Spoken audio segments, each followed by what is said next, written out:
the background you sent me. Yeah. You can't download? You want me to send you email? No, I it's downloaded fine it, if you but don't want then to. how to Yeah. I download it, but then how to add it to the as a background, because I hope It's when you on the screen, when you select choose a virtual background. Yeah, but it's okay if you don't need to. Would you love to do it? What is it? The background zoom. Background of Zoom. I love my universal background. If I take it down, you'll see. I did one very nice for Brendan with his name. I know, and I still intend to use it, but in some respects, I'm a terrible procrastinator. Yeah. But I promise prompt service as an editor. Okay. I have my special one, but I should change to my book one, yeah? Yeah. Now let I give everyone the one, so everyone would be able to change to. Give me one. Yes, I downloaded and I know how to add a background, an artificial background, a virtual background, but I can't find it. Tang, would you be able to help? The virtual background. But then I'm sorry. Yeah. So if you go to, is it the video? Yeah. If you hit where it says. No, I want to install the virtual background that she sent. I downloaded it. I have it on my desktop. But the virtual background, if I choose virtual background, I don't find it on my computer. Yeah, okay. But we should not lose time for that. We just work with the background we have. Yeah. Oh, okay. Yep. Right. Tell me how to find it on my, because I have it on the desktop, but I cannot link it with a virtual background function. Hello. Yeah. Yeah. Dr. Andrews, you are co-host now, so you should be able to share the screen. Just for security, I have turned it off from the participant. Right. Normally it's fine now. Okay. Right. Yeah, I think we will start in 1 minute's time. I just give everyone opportunity so that they could for some who have some technical issues, they are unable to log on Zoom, give them some extra few minutes time, and then we could start very soon. So you said the PPT, the latest version is. It's enter. She will share the screen, I think. Okay, you share enter. Okay. If you need me, then.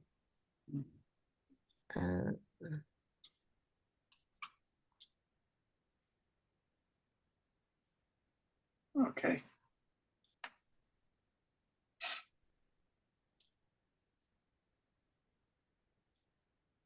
Okay, so this is a screen for everyone if you would love to change your background.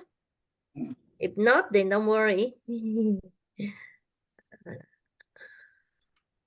Okay.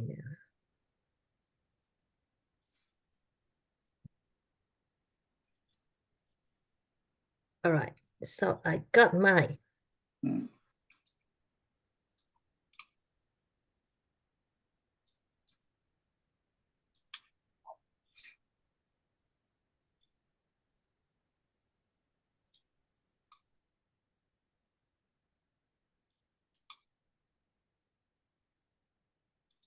Right. So good evening, everyone from Vietnam and Australia, and good afternoon,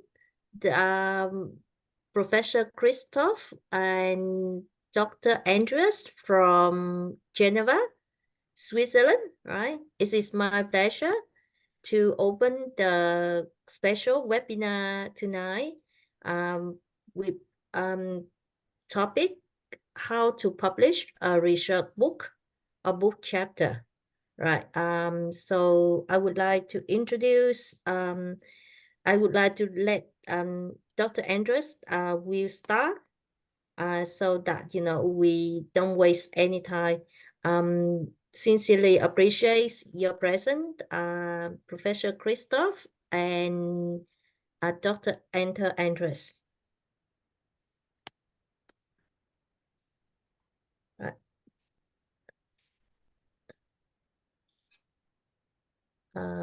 Hello. Yeah, Are you able Antonio will start. Yeah, I would like to.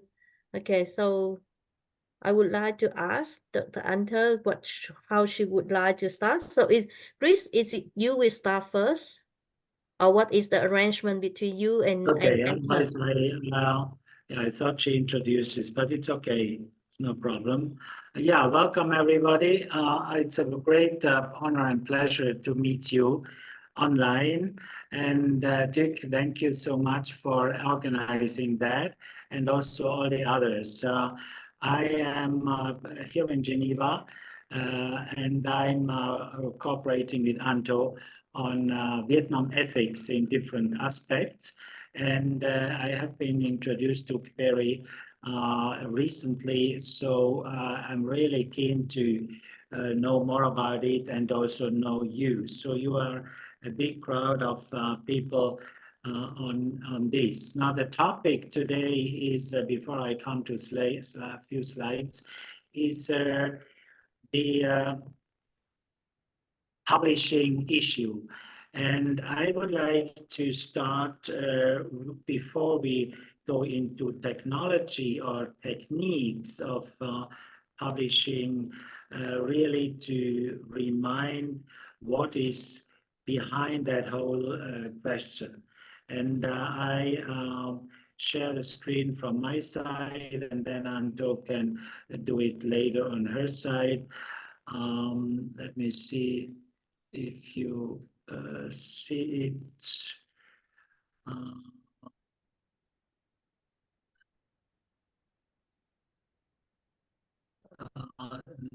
Can you see the slides? Not yet. Yes, I see the screen one. Yes. Just sorry, a moment. There is a confusion on my.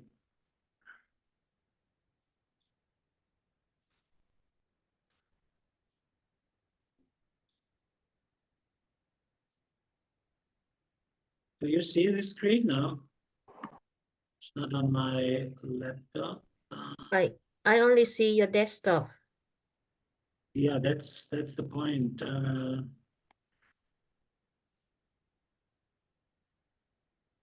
Stop sharing. Or you, I do it every day, you know, but today is just a bit tricky. Yeah. Or you can share it, or Anto. Where are you, Anto? Okay, let I see. I You have. can share it. If And I think it's I just, do have it, so give me a second. I see if is it the one that you enter sent to me that's called yeah. May 11 So ATA and the 3 number CS? 3. Yep, Number okay. 3. Right. Yes. So now I'm sharing the screen, all right? Okay.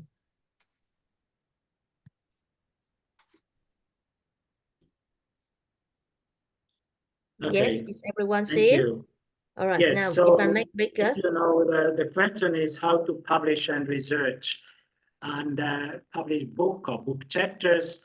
But before that, I would like, and you can take the next slide. Next one. So you can press yes. So then and the next one. Yes, I would like to ask 3 simple questions. Why publishing, what publishing, and then how? The why is very important. Why should we publish? We can be happy without publishing.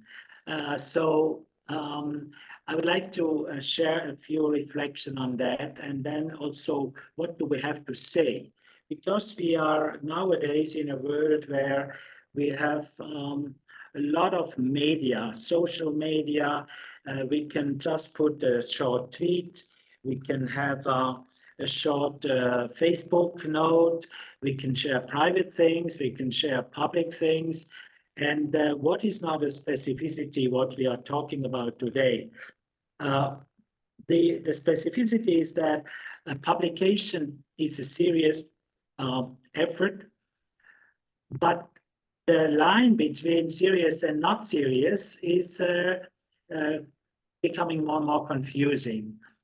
Maybe you have read and that people are now using ChatGPT even for their exams. There was a big news 2 days ago in Swiss newspapers because a student got the best mark for the exam, and then he revealed that was just a result of ChatGPT. And the teachers did not discover it, and he got the best mark. So what is then publishing in this today confusing world? And I think the first thing I want to say, why is our character as authors, female or male, I think that is the key to reflect, who are we? Why should we share knowledge with others? And the next slide. The next, yes. So what I did, I published a lot, and you see here the, it's not visible. We have, but you see it on the slide. I published many things for many decades, and I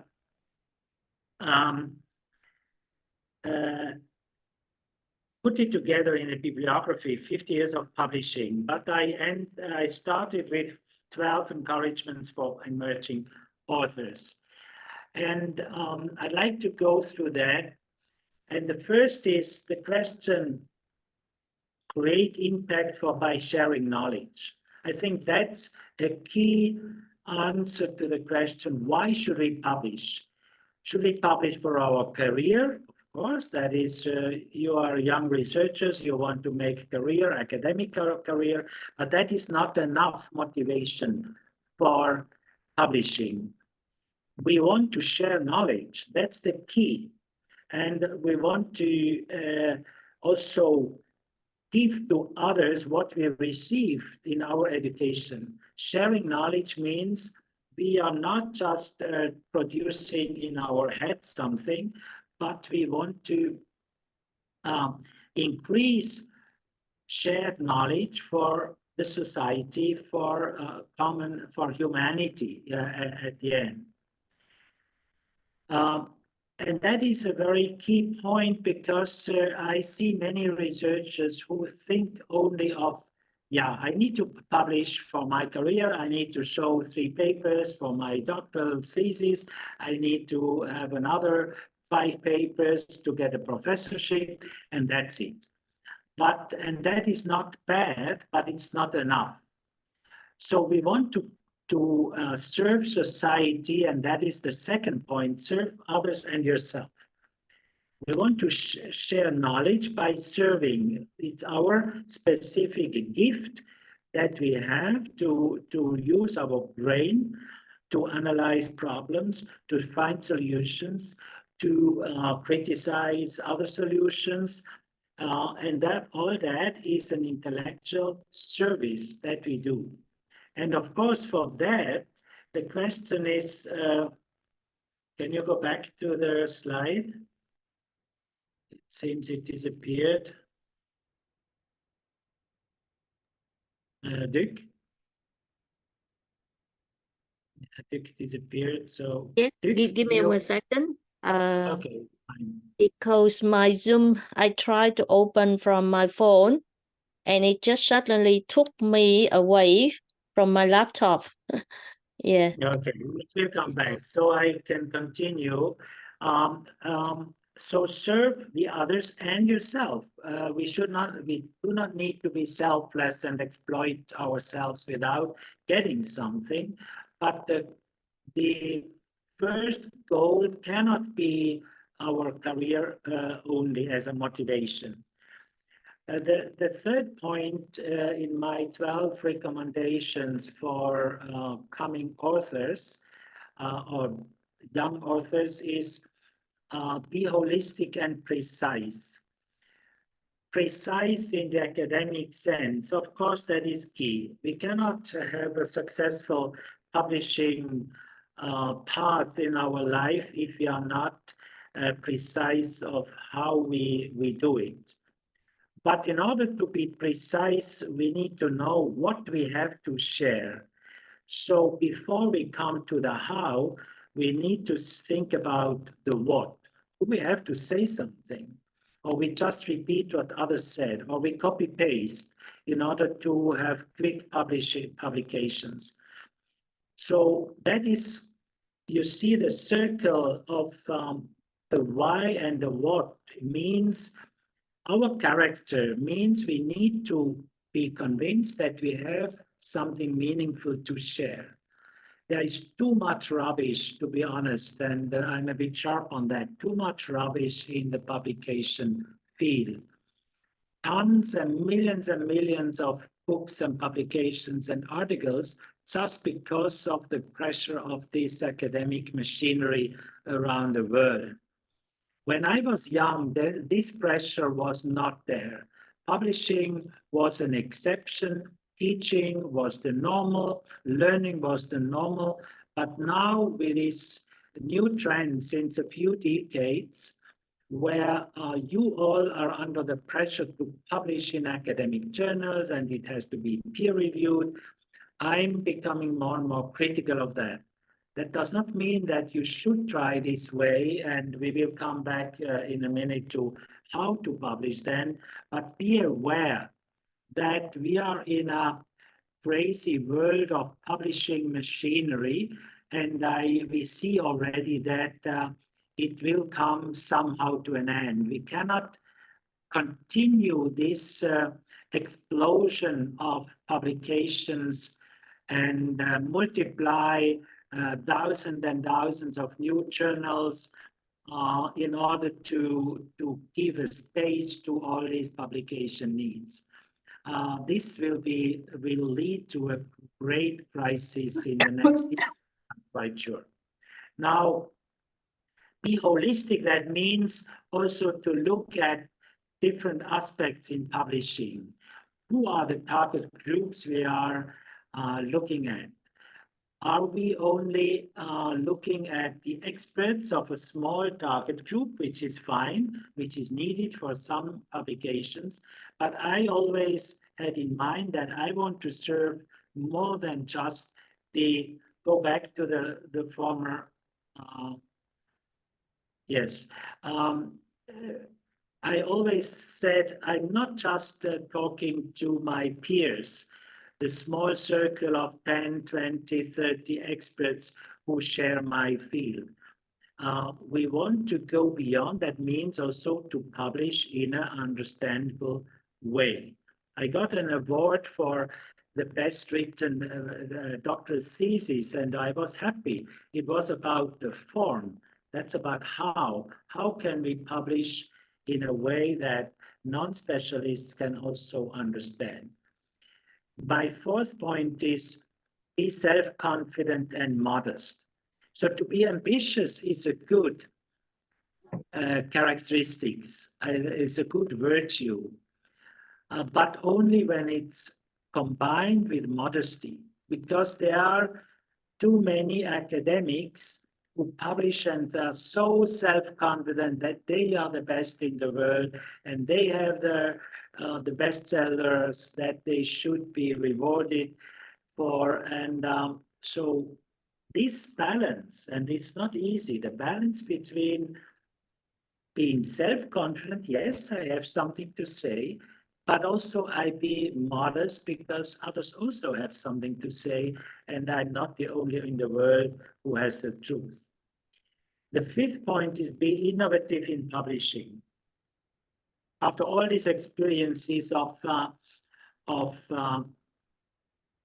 publishing in academic journals, publishing books, I came in early years already to the conclusion, early means when I was about 40, that there is a big gap between Global South and North.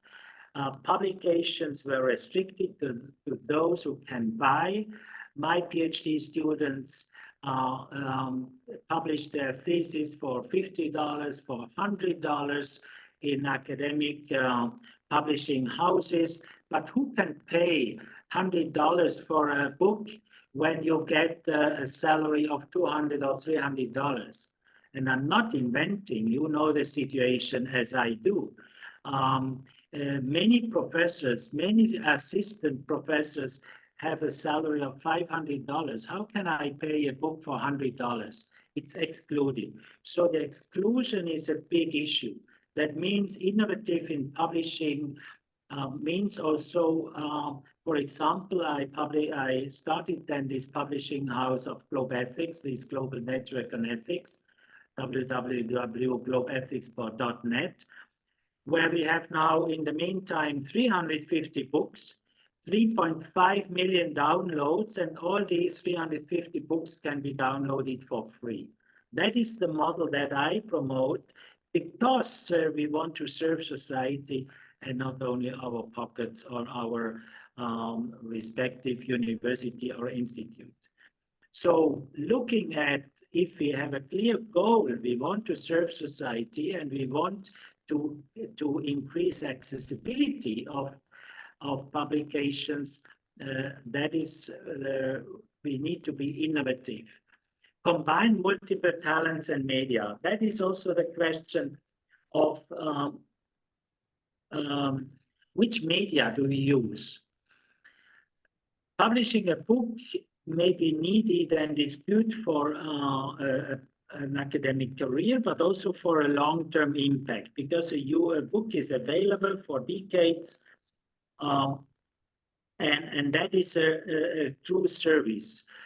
But more and more authors also combine then their publication, written publication, with verbal communication tools, with a video, with a short talk.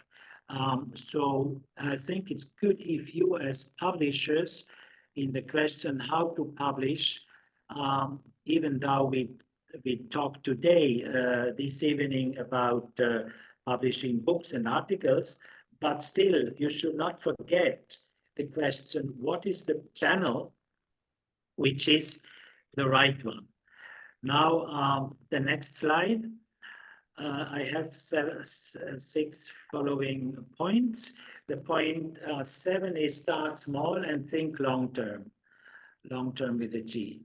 So I started my first article when I was 20 years old, and I published in an unknown small magazine. Don't hesitate to start small.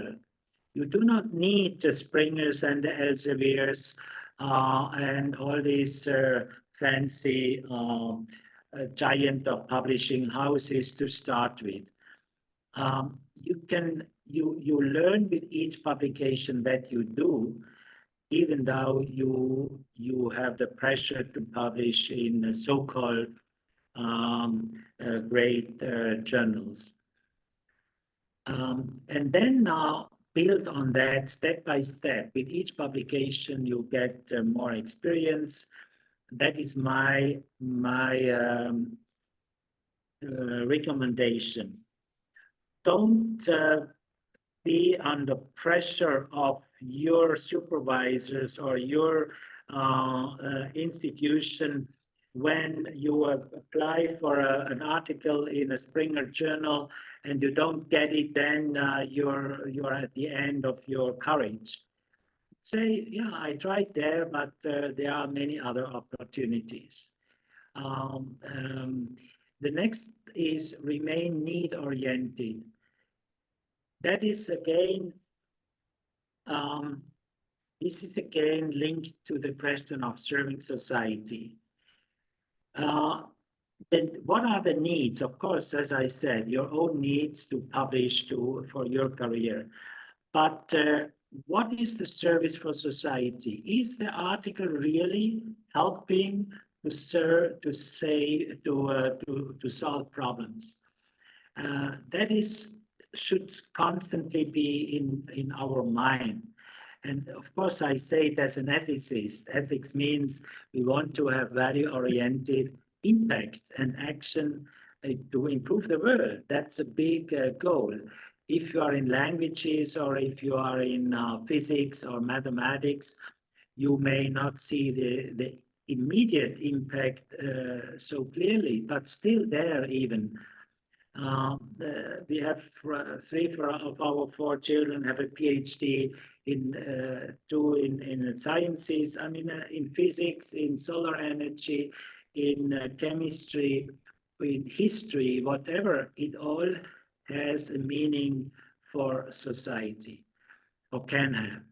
Now, a sensitive point is my point 9. Your reputation is your remuneration.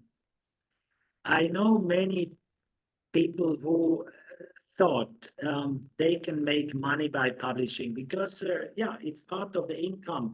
If you have a low salary, how can you survive without getting something from your publication? But the reality, unfortunately, is the opposite. Nowadays, you can't make money with publications. On the contrary, you have to pay money. You have to pay money to place your article. You have to pay money for your PhD to be published. And that is a very strange situation that the publishers want to be on the safe side.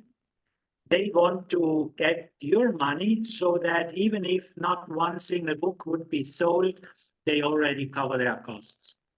And that's something I'm really angry about it. You know, these big giants, they get billions and billions for their shareholders, and the poor authors even have to pay for their publication. It's an unfair system, I say it openly, but it's at the moment the reality, except, for example, in our system, when my PhD students had to pay $5,000 to $8,000, sometimes $10,000 to be published in a PhD thesis in globe ethics. They pay, if they are from the global south, Africa or Asia, including Vietnam, they pay between $500 and $1,000, so 10 times less than in the big publishing houses. But it's peer-reviewed, it's with ISBN numbers, it's with all the credentials needed for a publication. So what is the solution? My answer is your reputation is your remuneration. You will not get rich with publications, and on the contrary, but you have a reputation gain. And with that, you have a chance maybe for a next career step. You have a chance to be invited as a scholar or as a researcher for a research project, and that is your remuneration. My 10 point is publish alone or together. That is a question.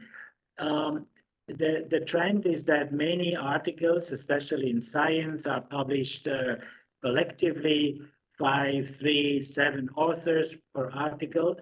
That can be fine, and but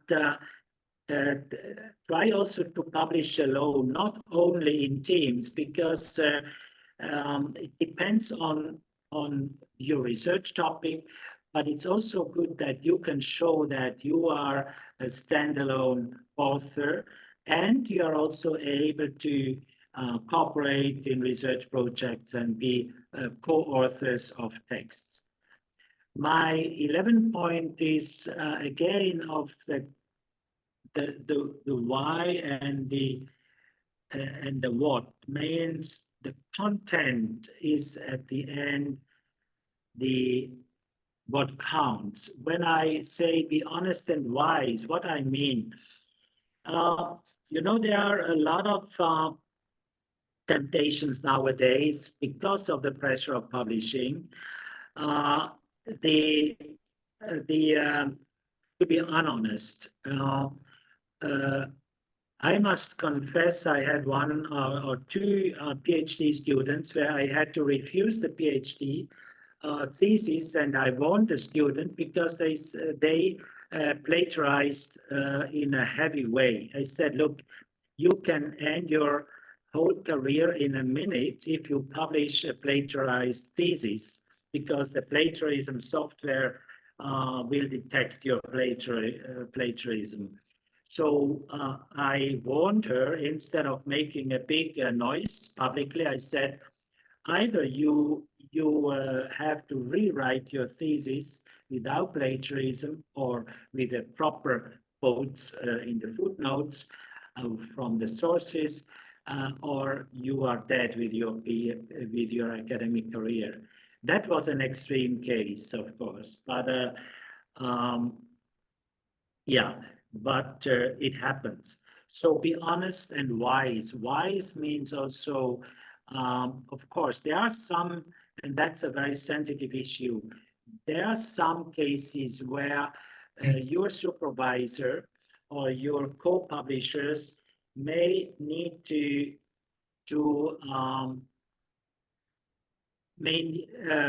put some pressure for political reasons or others. Yeah, you cannot publish this. This is too sensitive in our context. Then you have to see where you can compromise.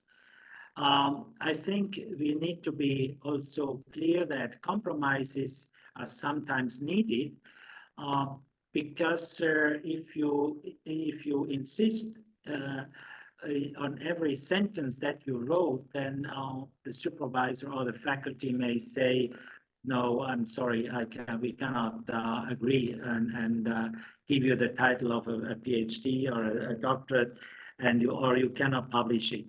On the other hand, of course, we cannot publish something which is against our intellectual honesty. So that is where I say, be wise. Don't run into a catastrophe, but also don't compromise your intellectual honesty. And that is a difficult path. I know, I have PhD. I had PhD students from sensitive countries, not only the West, even in Switzerland, in US. The political, so to say, correctness is in every country an issue. I had also PhDs from Africa, from China, and even try to contact the coach if you have some doubts on that, how to proceed. Even Luc, I think you can share my email with the group, and write to me if you have such a conflict in your heart, where can I make a compromise and where is the limit for that. And the last one, be courageous and persevering. Publishing needs courage. Oh, you are self-confident, you have something to say, but also you may publish something where you are not applauded from left to right. So the credibility is, I repeat myself, is at the core. Don't expect that everybody will applaud you. Publication means that you may criticize something where you are alone, and only 5 years later, maybe somebody says, oh, what she said or he said 5 years ago, I now realize that this was true. And that is also perseverance.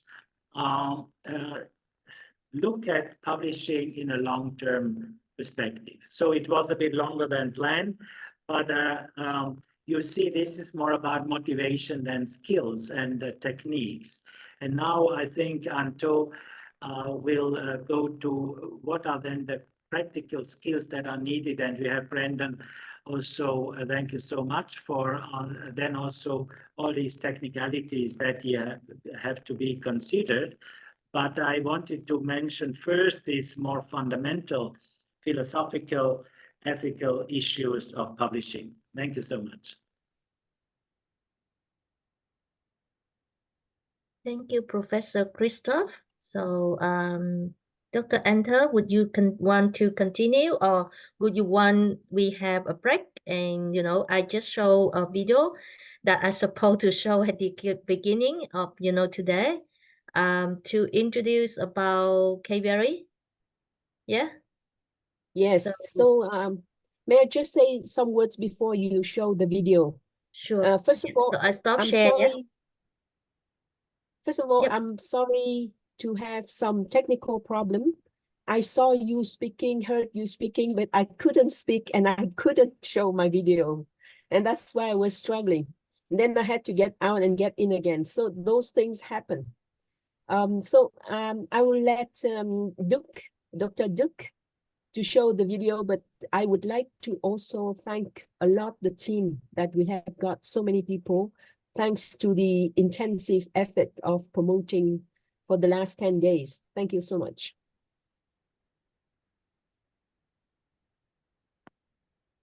All right. Okay. So, I would like, so as a break, I would like to show everyone short videos, a 3-minute videos clip that is introduced our new, what we call new name. Yeah, right. KBERI. Oh, the Zoom is new, so even I'm struggling to see what this is. All right. Okay. So here we are. Do you see my screen, everyone? Yep. All right. So.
Okay, so that's what the video, the latest video about KBERI that we actually just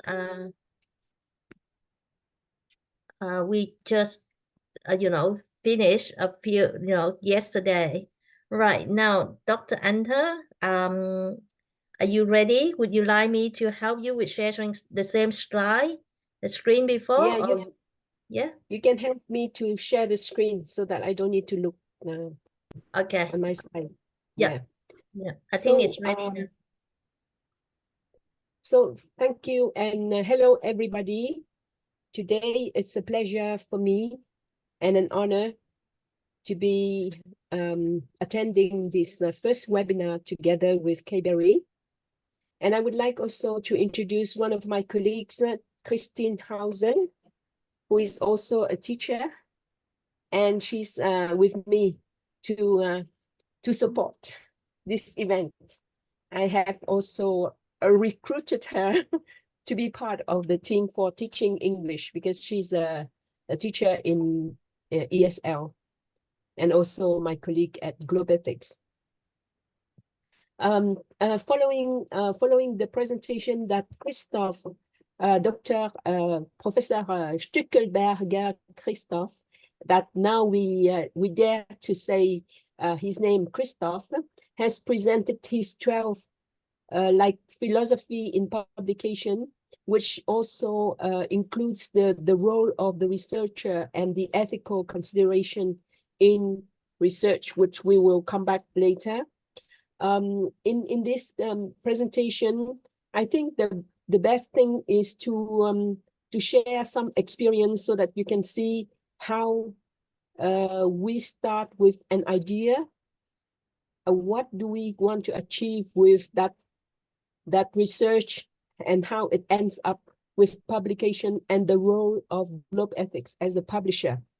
So the part that attracts everybody here is how to publish a book chapter, which will be addressed in detail. But before that, we just have an overview of some experience. So there are 3 experiences that I would like to share. Mine is to build up a Vietnam ethics collection, which is a curriculum, because we end up, all of us, to teach, and when we want to teach, we have some content to teach. And those content to teach is only when you have an accreditation as a teacher, or you have some kind of research that you want to share with people. So mine is the last 3 years, I was supported or encouraged to build a Vietnam Hoc collection. We called it Vietnam Hoc because in Vietnamese are Vietnam Hoc. So after thinking a long time whether I should say Vietnamese studies, then Christoph says to me, much better to keep the Vietnam Hoc. So now we have in the new vocabulary of the scholars, the Vietnam Hoc. Vietnam Hoc is now an institute which is called Vietnam Hoc Institute, based in Geneva.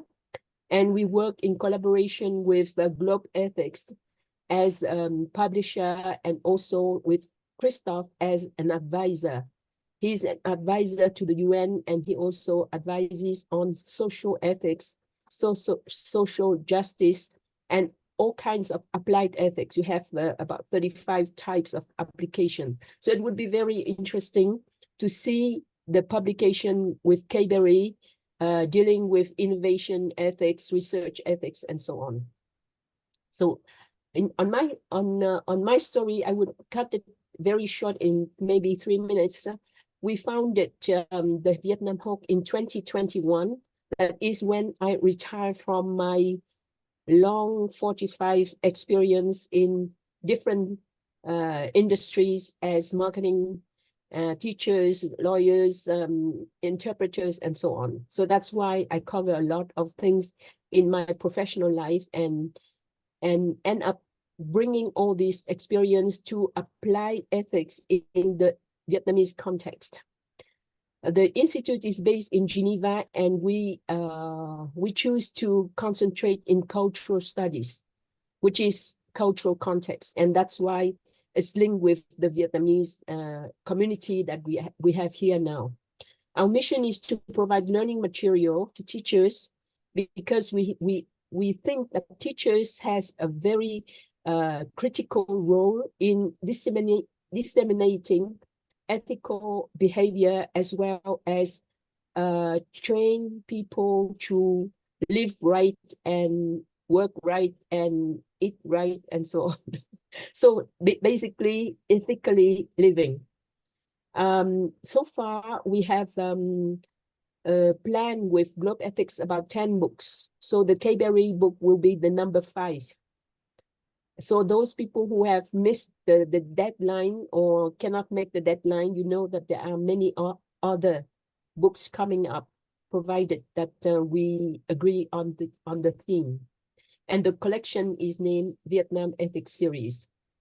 So that's one of experience of when I started to have an idea about Vietnam, and my thesis was restructuring Vietnamese state-owned enterprises from Vietnam for the period of 1990 to 2012. The idea come up, and when I started to do restructuring state-owned enterprises in Vietnam, I mistook of restructuring the Vietnamese economy. So I went a very long way to do all that. In the end, I finally did my thesis, but after 7 years. So just for a short story, an anecdote for those who do research, that you must really frame your work very well. In a later explanation, I will come back to that.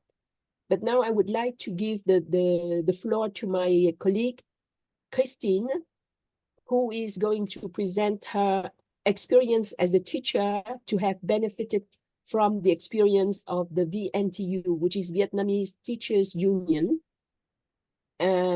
She will share with you as a teacher who is interested to work with Vietnam, how she sees the usefulness of such an an organization whose mission is very similar to that of KBERI. Thank you. Christine. Hello, everybody. Good to see you. I'm just going to make a couple of comments right now and also orient my comments to our topic today, which is publication. But we know it all relates together, so teaching, learning, studying, networking, and publication. And this is what we certainly find in Globe Ethics, and this is also what we find in VNTU. And so already by being a part, we can experience right now some of the benefit of being part of a global network and then bringing networks together to enrich ourselves, develop relationships. So we're learning from each other. We're hearing from experts that come from our various networks. We're getting ideas. As a teacher, as a writer, as a publisher, as Professor Christoph said, you get a place to share your ideas through these networks and through events that we decide to do together. We want to feature members. We want to feature teachers. We want to feature writers and researchers in both our publications and our events. And so we know that this is a kind of capacity building, and as both of our previous speakers have said, Dr. Christoph and Dr. Anto, it's a place to deepen our ideas, deepen our research, to enrich it, to disseminate it, visibilize it, and begin to help the research become used and applied and referred to by others. And so as a teacher, it's wonderful for me to connect with Vietnamese scholars, because it's a chance to share with you, and it's also a chance to learn from you. And so it's a network that I've gotten connected to through VNTU, and it's both Vietnamese teachers and it's friends.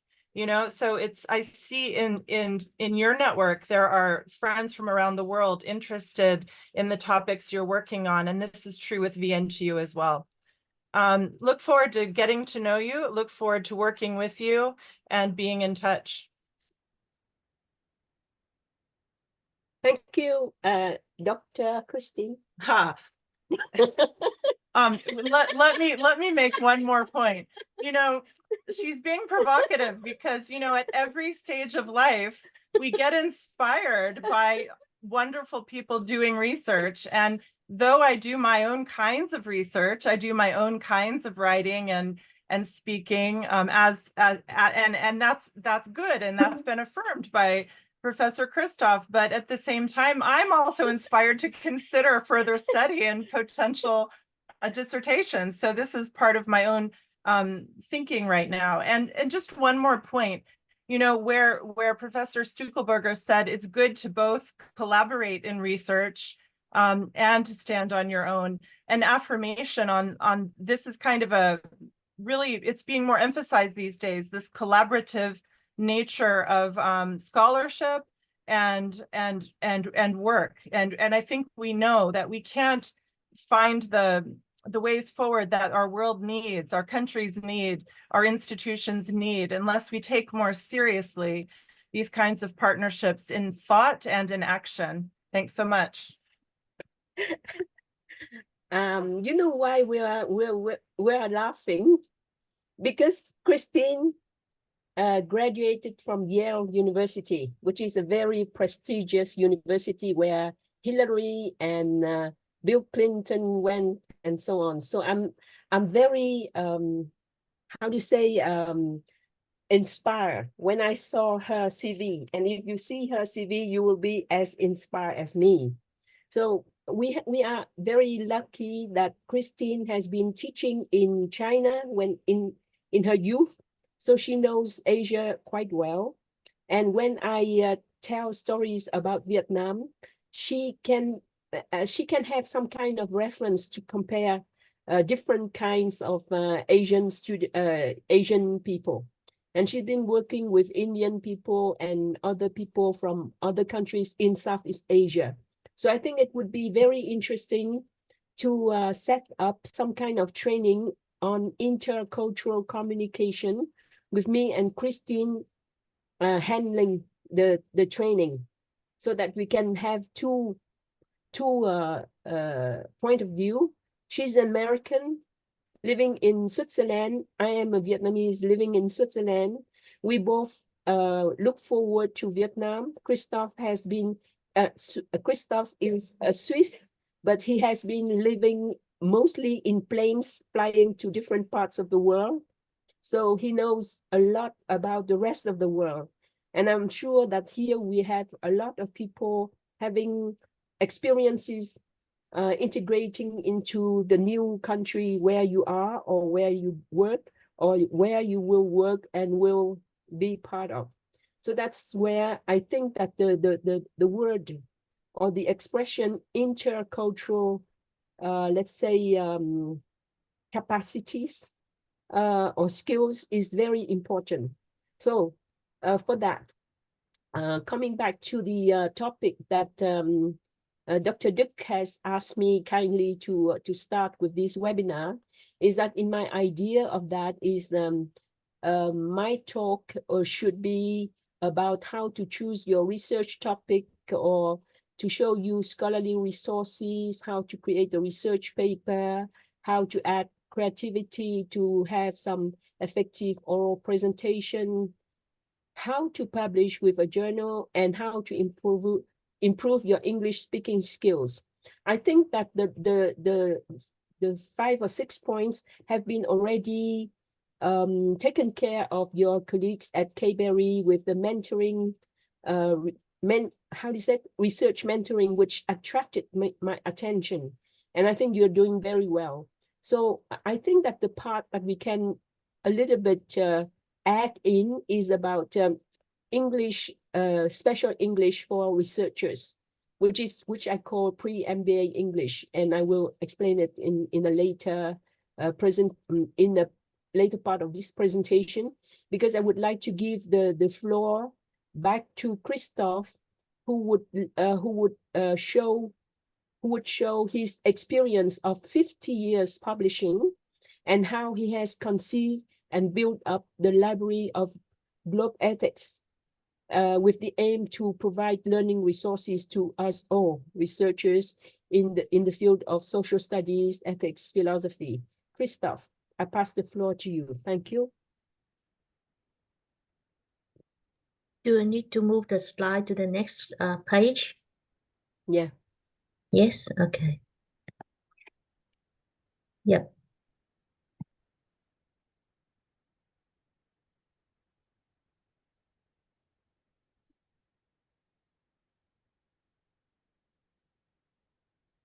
We don't hear Christophe. Can you on your mic? Yeah, we should not talk too much about global ethics, but I can add a few words.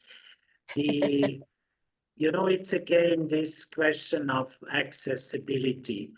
And I think we are in a world where this accessibility is now much increased compared to 20 years ago.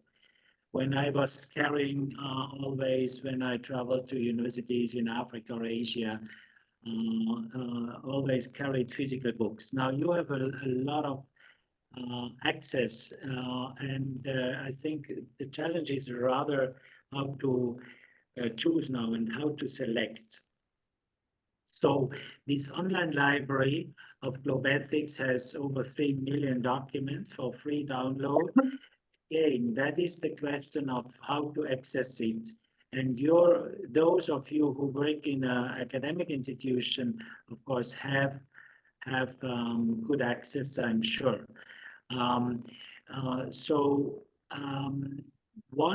thing I would like to draw your attention is we need to be aware that as I said in my introduction speech, that our academic system is biased.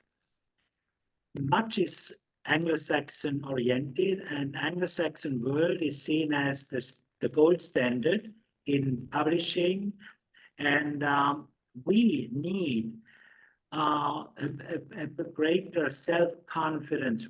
I would say now, as Vietnamese in Vietnam, in many countries, we need a self-confidence to say, we have to say something from our perspective.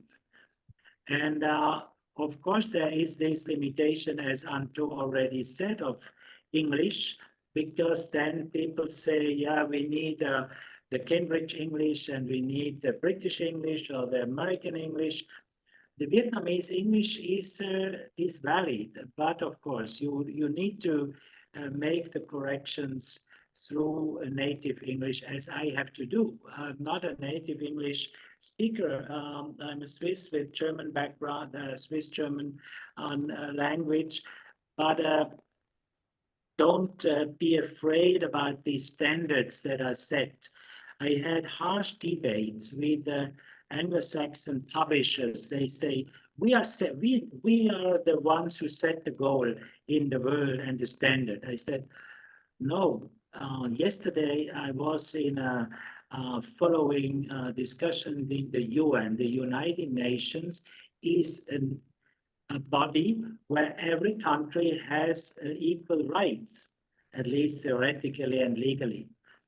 Vietnam has the right to publish in its way, and Cameroon or Cambodia or Laos have the right to reflect what is our way of publishing.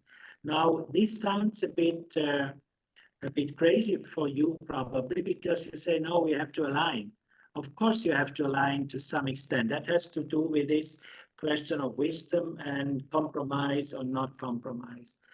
But the cultural diversity, the religious diversity, the political diversity should be strengthened and not streamlined to one standard. That would be my plea to that respect. The next slide.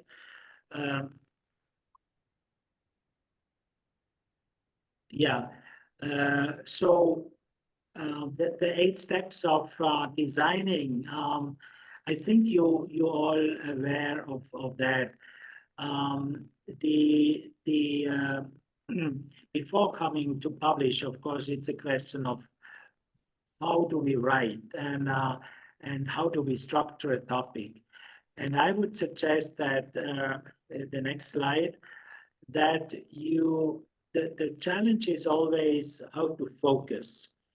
So to be focused and at the same time also not to exclude too many things. The next slide. Yeah, so make sure your dissertation includes these 8 elements as Anto briefly mentioned already. The background, the problem statement. So that is very key. Before you start your research, to be as precise as possible in what is exactly the topic I want to deal with. Spend a lot of time in that. What is exactly the topic I want to write an article on? And how narrow or how broad can I do it? So the problem statement is the most important, I would say, before you, and then of course it's a circle. You define the problem, the topic, and then you modify it on the way you go. Purpose of the study, that is what I mentioned also already. What do we want to reach with that study? The research questions, the importance, the scope, the definition of terms, that's another key issue. When we speak about colonialism or about market economy or about cultural diversity, what do we mean by that? And the limitation and delimitation is again this question of focus or not focus. Normally, many papers, I see a bit 2 trends. One is to be too narrow in the focus and then forget about the interdisciplinarity. We cannot do studies nowadays without interdisciplinary openness. But at the same time, you cannot solve all the problems of the world in one research paper. So how to find the right balance between too narrow and too broad? The next slide.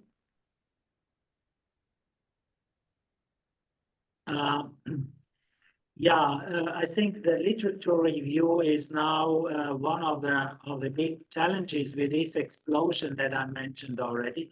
This explosion of publications. I mean, it's endless.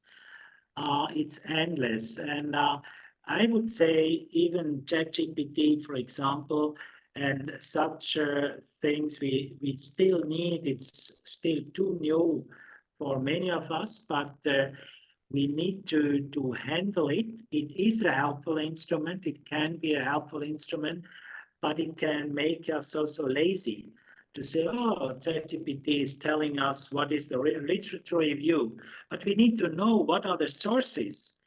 When you go to a village in Vietnam, the village is not reflected in ChatGPT because it's simply oral tradition and nobody wrote about it, and that means it's also not existing.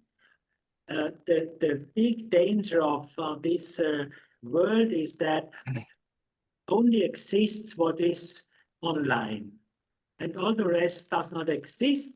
And some publishers told me, you know, as long as it's not online, it does not exist for us. And the ChatGPT and all the Google research and the Baidu research in China, they all depend on what is available online. And our critical thinking needs this awareness that there is a reality beyond what is online. Your mother, your father, your husband, your daughter, they may tell you something, and it is never online, but it's valid. So this is I think the awareness that literature review, especially when it's based on internet literature review, is a huge sea of knowledge, but is still not reflecting the whole part of reality. Next one.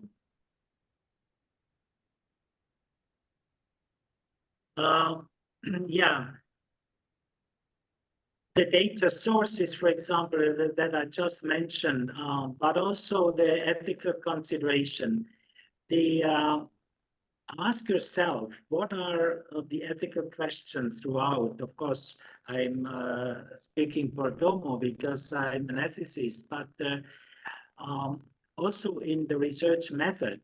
There are, of course, many publications about that. For example, in the medical field, it's the most obvious and most sensitive.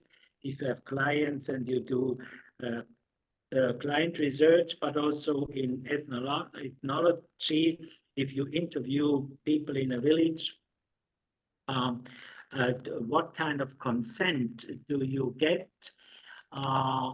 to use the data or not use the data? So some disciplines are more sensitive than others in ethical consideration of then, of course, the verification. I don't go into all these details because you know them, but it's important to use that as a kind of checklist for your research. And then every discipline has its own research methods. The next one. I go a bit quickly because I think it's important that you have also possibility that you express some questions or remarks. Yeah, I can skip that. You can read it. You will get these slides also. The next one. I think the gap between research theories and research gaps, cultural gaps, language gaps. Yeah, I would invite you just to reflect your own work in each step, to say, oh, what did I do? What are problems? What are chances? That's, you learn from your own activity, maybe more than even from others. For example, when you deal with language issues, what does it mean? Can I make it also visible in my research methodology? I say, okay, I'm a Vietnamese, I'm good in English, but it's not my mother tongue. What does it mean for my research result? And what does it mean that Vietnam, you had a whole long French tradition, that today's generation is not no more so much French oriented as your parents may have been. So what does it mean that we are now mainly oriented towards English or maybe Chinese literature and less French? So just to make transparent the limits that every generation has, the chances and the limits. I visited the American University in Saigon. Of course, this is much in that environment of American connections, but others have others. They have Russian background, they have Chinese background, they have Vietnamese as their main tongue. Next one. That is also an important point, you know. Every research paper normally is asked what are next topics. To show that this is not the end of, that is not the last thesis on this and this. So it shows to superiors, to supervisors, or to readers, there is further research necessary or promising. So that's why you don't need to answer everything in your paper. As important is that to show that you're aware of the limits of a paper or of a thesis. Next one.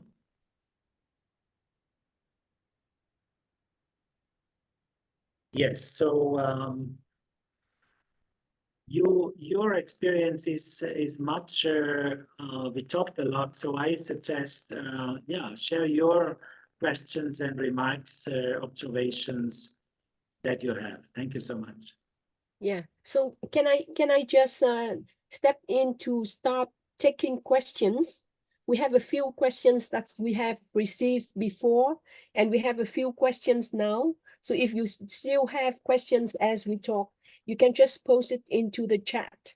The first question that we have here is it legal and ethical if somebody publish a book chapter from a published journal and the same idea in a published paper? I think in a published book, that is a published journal as the same idea in, I'm reading text or what is written here so that you can answer, Professor Christoph.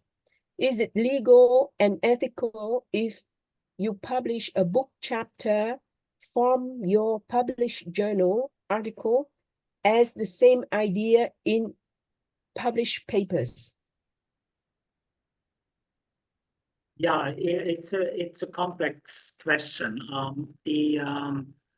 I think there is not one single answer because the different publishers have also different policies related to that. What I see is more and more, that was not in my generation the case, but now more and more, even in social sciences, not only in sciences, a thesis is composed of different articles which are already published. So in that sense, it's a republishing, and it's even a requirement. Yeah, please publish 3 articles, and then you bundle it together to the thesis. You submit it as a thesis, and then you can publish it as a book, or not publish it because it's already published. So I think you need to check in each case the copyright regime. Again, the copyright regime is important. It's an intellectual property right to copyright your intellectual issues, but it's becoming more and more liberal in the sense of open publishing. And even many universities now require that open publishing in order to avoid the economic mechanism behind, which is that a university pays the professors, the students get scholarships, and then it's published in a publishing house like the Big Four, and then the university has to pay again the book to buy it for $50 to put it in the library. And many universities now resist to that and said that's a nonsense. We have the right, and even the students have the obligation to put the PhD thesis in the open repository of the own university so that it's available at least in this university, and then you can publish, so that open access becomes now more and more the norm. But check in each case. Your question is an important one, but needs in each case to check it. And in each case, if you use something from your own writing, we reuse it, always give the source where it was always published, already published. I was about to ask about republish.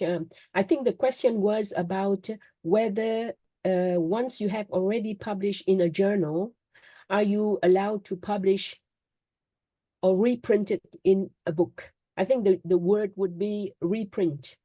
And I have received some questions related to that because a lot of people in our audience is not so clear about what is the book chapter, whether there are many authors, how are we going to list these authors, how are we organized, and so on. So I think maybe as an editor, you can explain how we classify and collect data and how we organize and what is the role of the book editor as the volume compared to the volume editor. Thank you. Yeah, there are different levels. I take the Vietnam Ethics series where Anto and me are the co-series editors. So a series is a series with one series title like Vietnam Ethics. And so we are responsible to organize and accept the topics. And then we have the second level is the volume editors, can be one of us, can be another one, can be one single volume editor or can be 2 or 3, depending if, for example, there is a collection of articles in a book, then normally or often there is not one volume editor, but 2 or 3, but can also be one. I published books or edited books as a volume editor alone and others together with others. I think it's a question of fairness to make visible those who do real work for a volume. If I do 90% or 95% of the work, it's justified that I'm the volume editor. But if we have a team of 2-3 people, they should also be listed as volume editors or co-editors. And then we can still put the first volume editor, who is the main one, in the first as the first name. I'm not so much in favor of alphabetic order, but order of relevance of contribution. If somebody is just on the side and spent 1 day, and the other one spent 1 month, it should be visible somehow. But there are different philosophies for that. Now, on the articles, it's similar. I would say if you publish an article with others, the order of the authors listed should reflect the responsibility in it. Of course, there is a hierarchical initiative, also reflection. If there is a professor who publishes with an assistant or with a student, then normally the professor would claim to be the first name.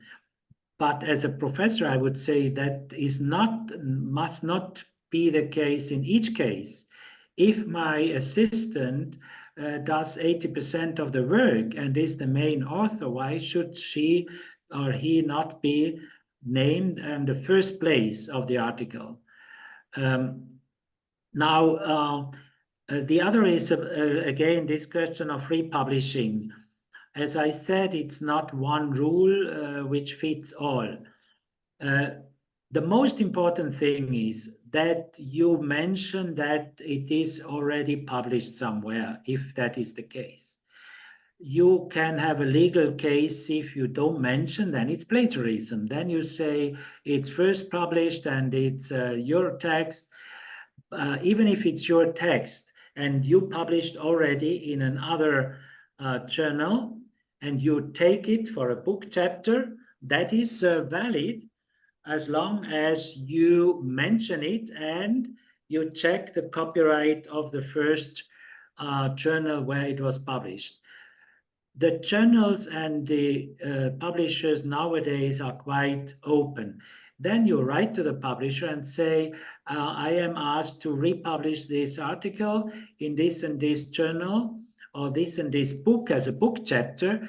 And I would say my experience is in 90%, the original publishing house will agree under 2 conditions. One is that it's clearly mentioned where was the first publication with a normal bibliographical data, year, journal, and so on.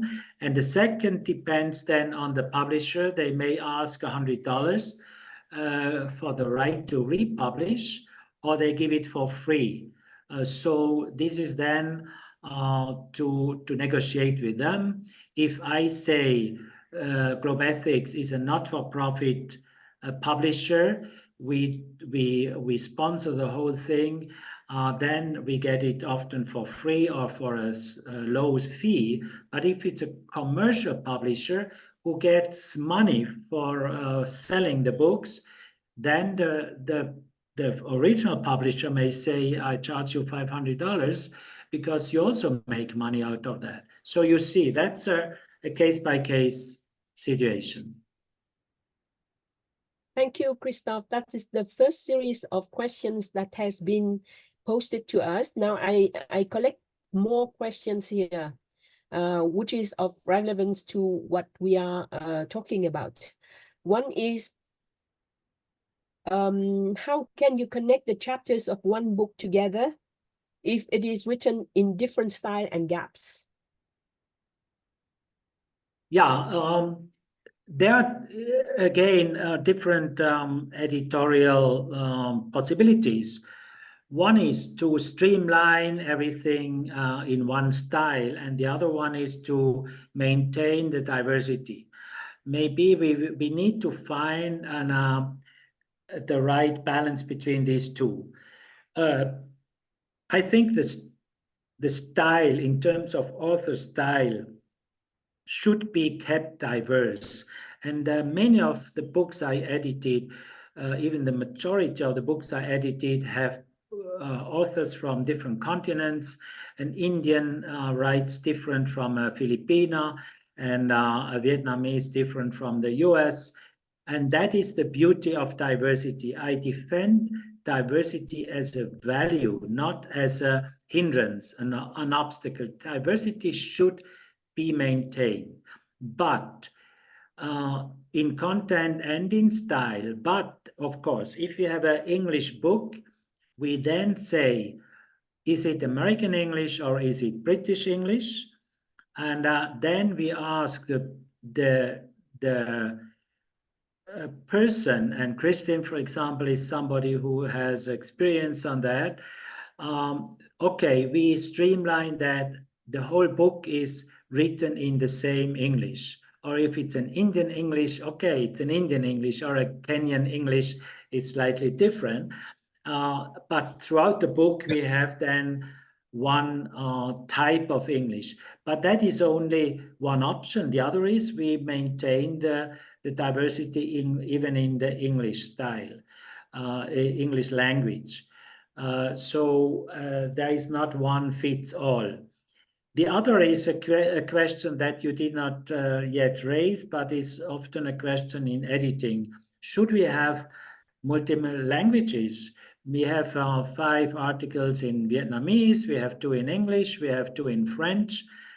That's an option, but is a bit a limitation for the readers then. I would suggest normally rather in one language. For example, we have now a book on national Vietnam values, the outcome of a conference we held last year in Hanoi with VASS, the Vietnam Academy of Social Sciences. We decided we have a Vietnamese edition and a Chinese and an English edition. So those who do not know Vietnamese, they have all the articles in English. So we have the manuscript now, and I think that's a good solution. For online books, of course, nowadays, or if we put the articles online with the automatic translation tools that we have, it's of course also possible that we have 3 articles in English and 2 in Vietnamese. And then we say, okay, use the translation tool, and then you can easily access it, even if it's an automatic translation. But the translation tools have been improved so much in the last 5 years that I'm more confident now than I was 10 years ago. So I would like to continue in this direction about cultural diversity, because there are some questions about that. For example, somebody asked, why and how should we reflect cultural gaps in a PhD dissertation? I am not clear about this point. Yeah, it's an important point. I think it depends on the topic. I mean, the two sons of mine who did physics, they say, look, physics is not really culturally dependent. We have one physics truth, but in social sciences, cultural diversity is very important. But that also depends on your worldview. You know, many countries nowadays with the nationalist trends tend to say we need unity and not diversity. We need to streamline as much as we can to create national unity, national identity. And I understand that because of this huge diversity that we have, and many governments, many universities, many people do not digest this diversity that we have. So that is more a political question than a scientific question. I think what I would say from an ethical point of view is diversity also is not per se a value, but diversity has to do with respect of people and authors. And if I'm in favor of diversity, it has also, I would say, an anti-colonial aspect. Because what is colonialism or domination or superpower domination? That means I tell the world what is right and wrong. And we had it in Europe. Kant is the philosopher, and Aristotle is the philosopher, and all the others are second class. That's from the past. Confucius and the Vietnamese philosophers and spiritual thinkers and Buddhists, and these are all valid value systems, and we have to respect and pay respect for that. That's why I'm in favor, but you have to justify it. You have to give reasons why you say the diversity of cultural diversity is an expression of respect of humans and their culture and language and religion. But there is also a limit to that. That does not mean that we justify everything. Every culture has also negative things. And I was just coming back from Congo, and I was with a traditional chief of a village, and he gave me his fetish figures, you know. I could show it to you. And he's praying to this figure, and as a Christian, I would say, it's not my religion, you know. And I would even ask him critical questions. Is this fetish really the power that we need in our time? So cultural respect does not mean to accept everything. It's wrong to say anything goes. That is a fake tolerance. That is not working. So to find again the balance between respect for the diversity, but also then ask politely critical questions and say, look, this is a worldview of the 19th century or of the 15th century or something that does a lot of harm. We cannot respect or we cannot promote that. For example, I take an example. I got a manuscript from Turkey some years back, which was really a fundamentalist Islamic hate speech text. And I was asked to put it in our library, and I refused it. I said, there is a limit in all tolerance for academic freedom, but this kind of publication, you can try to put it somewhere else, but not in our library. So that would be my answer. Yeah. We continue on this in this direction a little bit about culture and language. And there is a question that I'm not so clear about the what the person means by research gap, or is it the difference? Can you explain more clearly the research gap on culture and language? How do you interpret that question? Maybe we can ask the person who asked the question, take the floor. Lu Phuc, can you explain what do you want to know? Is it the research gap between the word culture and language, or is it the research gap on different cultures and languages? Lu Phuc, can you please answer? We want to know what it means, your question. You can come up later because we have other questions, and then you can write back your question if in Vietnamese so that I can explain to Dr. Christoph. Another question which is of very big relevance is that about the ISBN and also data search that has been dated, and how to put it into a dissertation. So for Chí Thắng, from Chí Thắng, for newbies, we are considering the fact that since this book has an ISBN publishing, our new article here could restrict, actually we cannot, its publication elsewhere. So honestly, it's a trade-off. Is the value of my paper or publication in this book, the same as in other journals with impact factors, and will we receive high citations? So in short, he wants to know the value of publishing in the book. Is it more worth than publishing in a journal? Can you answer this?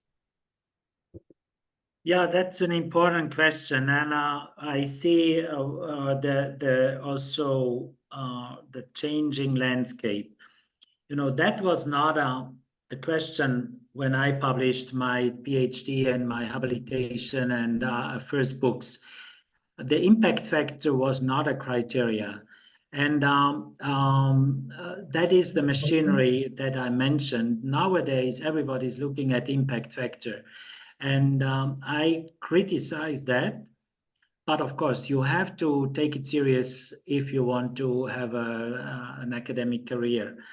But still, before I answer the question, I'm sure this, as I mentioned briefly, this impact factor hype has to come to an end to some extent in a few years, because it's not reflecting the real impact that it has.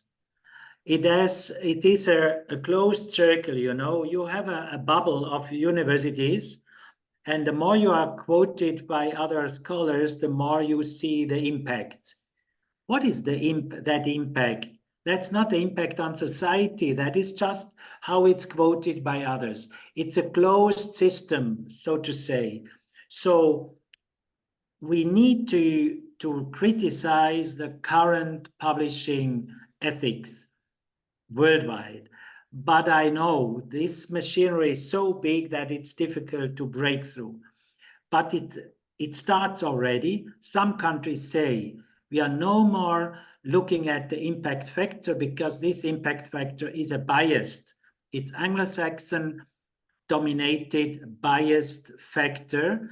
So, for example, in Africa, there is now a big movement or a growing awareness that they lose always. They are not seen as impact factor because the system does not allow to compete. But there are so many good authors in Africa. There are so many good authors in Vietnam, which fall aside because of the system, not because you are less good than others, but because your system does not allow you to be on the top. So that's why we have this system of Globe Ethics publication, and Vietnam Ethics is a part of it, but it's a standalone series. But still, we have to distinguish the ISBN is only a numbering. That has nothing to do with impact factor. So that is only to identify the book, where it's published, in which regime it's published, but that's nothing more than a system to find the title with a simple ISBN and a QR code. The other one is the question of peer review or not. The impact factor, or the, let's say, the credibility normally is seen as higher when it's a peer-reviewed book or article or journal. So the journals normally are peer-reviewed. The books are, some of our books are also peer-reviewed, but not necessarily and not all.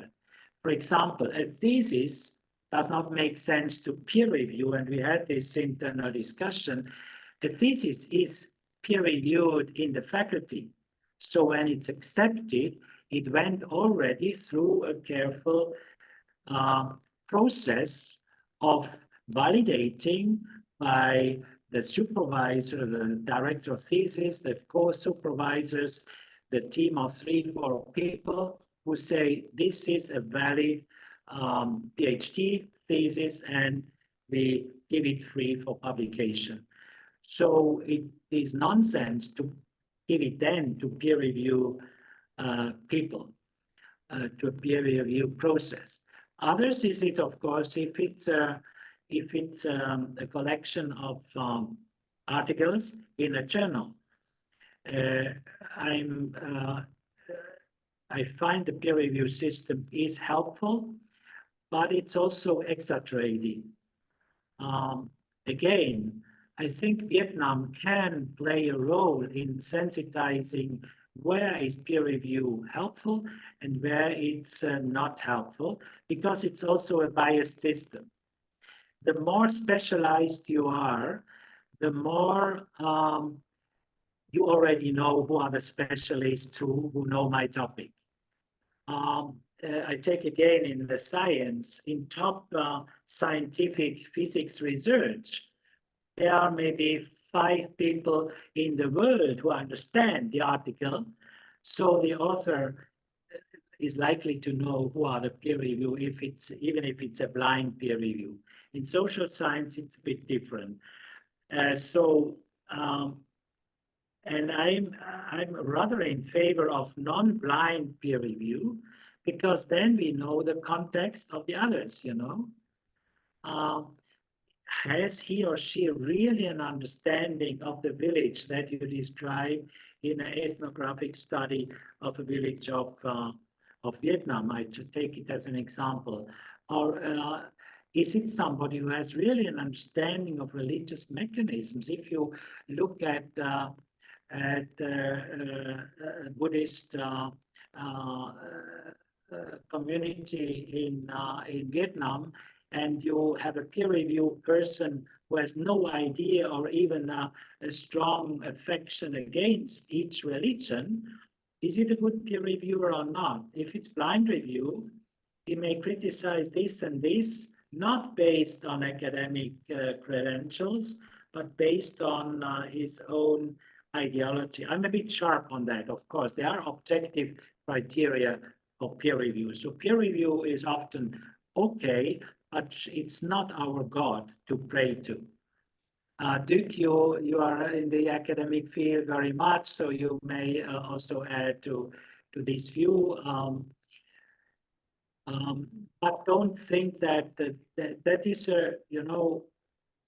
these are trends that, as I said, peer review is also coming to such a high level of importance only since about 30 years, 40 years maybe. Before that, peer review was not as important as it looks now today. Yeah, we have a few more questions, but there is one that is quite on the same level in a different way. That is, apart from what is it more worth to publish in a journal or in a book? But then how is it how do we write a book chapter as compared to an article? Is there a big difference in handing in a book chapter? This is from Hang. She was asking, how is it different to write a journal article and a book chapter? It seems that the prof is talking about a whole dissertation, but she's still not clear what is the big difference between the book chapter and the article. Thank you. You know, an article can be used also in a book chapter or the opposite, but the difference is in a book chapter, let's say in an article, normally it's a standalone article and it is a closed system. You have a topic, you publish it in a journal. A book chapter from editor's side of the volume editor, it should fit in the logic of the book. That means you have then subsections. You have a section on sociological aspects. You have a book chapter section about political aspects of the topic, and it should fit in that. And that's why the volume author, the volume editor, sorry, normally ask the author to write from this and this angle. And then when they receive a manuscript, when I receive a manuscript for a book with different articles, I may write back to that and say, yeah, maybe that's not what fits into the logic of the book. So you understand, the book chapter needs to fit in the logic, but even there are different ways. You can have a book with a loose collection of articles which do not need necessarily to fit exactly, but it's a collection, it's a reader. That's what we did, Anto and me, with one of the books that we already published. It's a reader of articles which has a value in itself, and they must not be consistent in the sense I just mentioned. So I think it's always good if you clarify, not just send a manuscript to a publisher or to a journal, but clarify the concept of the journal. Also, for example, I published journals, so-called special edition, Journal of Business Ethics in London. We had a conference in South Africa, and I was asked to be the volume editor of a special edition.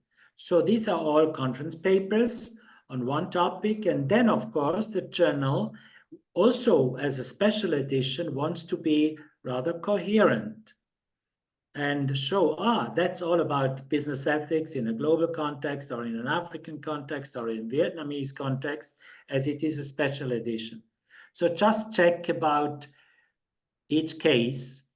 And so again, there is not one format fits all. Another question now, which relates to that, but it's more like what is the main value and difference between a book that is done by an editor or a book that is done by an author? And the other question that is related to that is that for journals, we have CIMAGE to check its ranking. What about book publishers? So both is about the value, which is more worth. Is it by an author, or is it when we say by editors? And is it the book publisher, books that are published have less or more worth value than a journal article? Yeah, two important questions. The comparison between book and article. I was already expressing some critique about the current trend, also even to have a PhD, which is composed of several articles. That may make sense in the sciences, you know, but in humanities, in my view, it's a loss. Why? Because if you are the author of a thesis and you have to write 200 or 300 pages and have the consistency, that's in my view a higher quality than if you deliver 3 articles and you put it in one a cover and a back cover. Why? Because a thesis is a long process, and those who are working on a thesis or did it know it's a painful process, but it's an important learning process to be able to go step by step through a topic from the beginning to the end. That's a different process than 3 topics and I put them together. I'm not against this. It can make sense in some aspects, but I think when I am employing somebody, for example, and I had many possibilities to employ academics, if I look at their publications, a book of 300 pages is still different from 5 articles that the person published.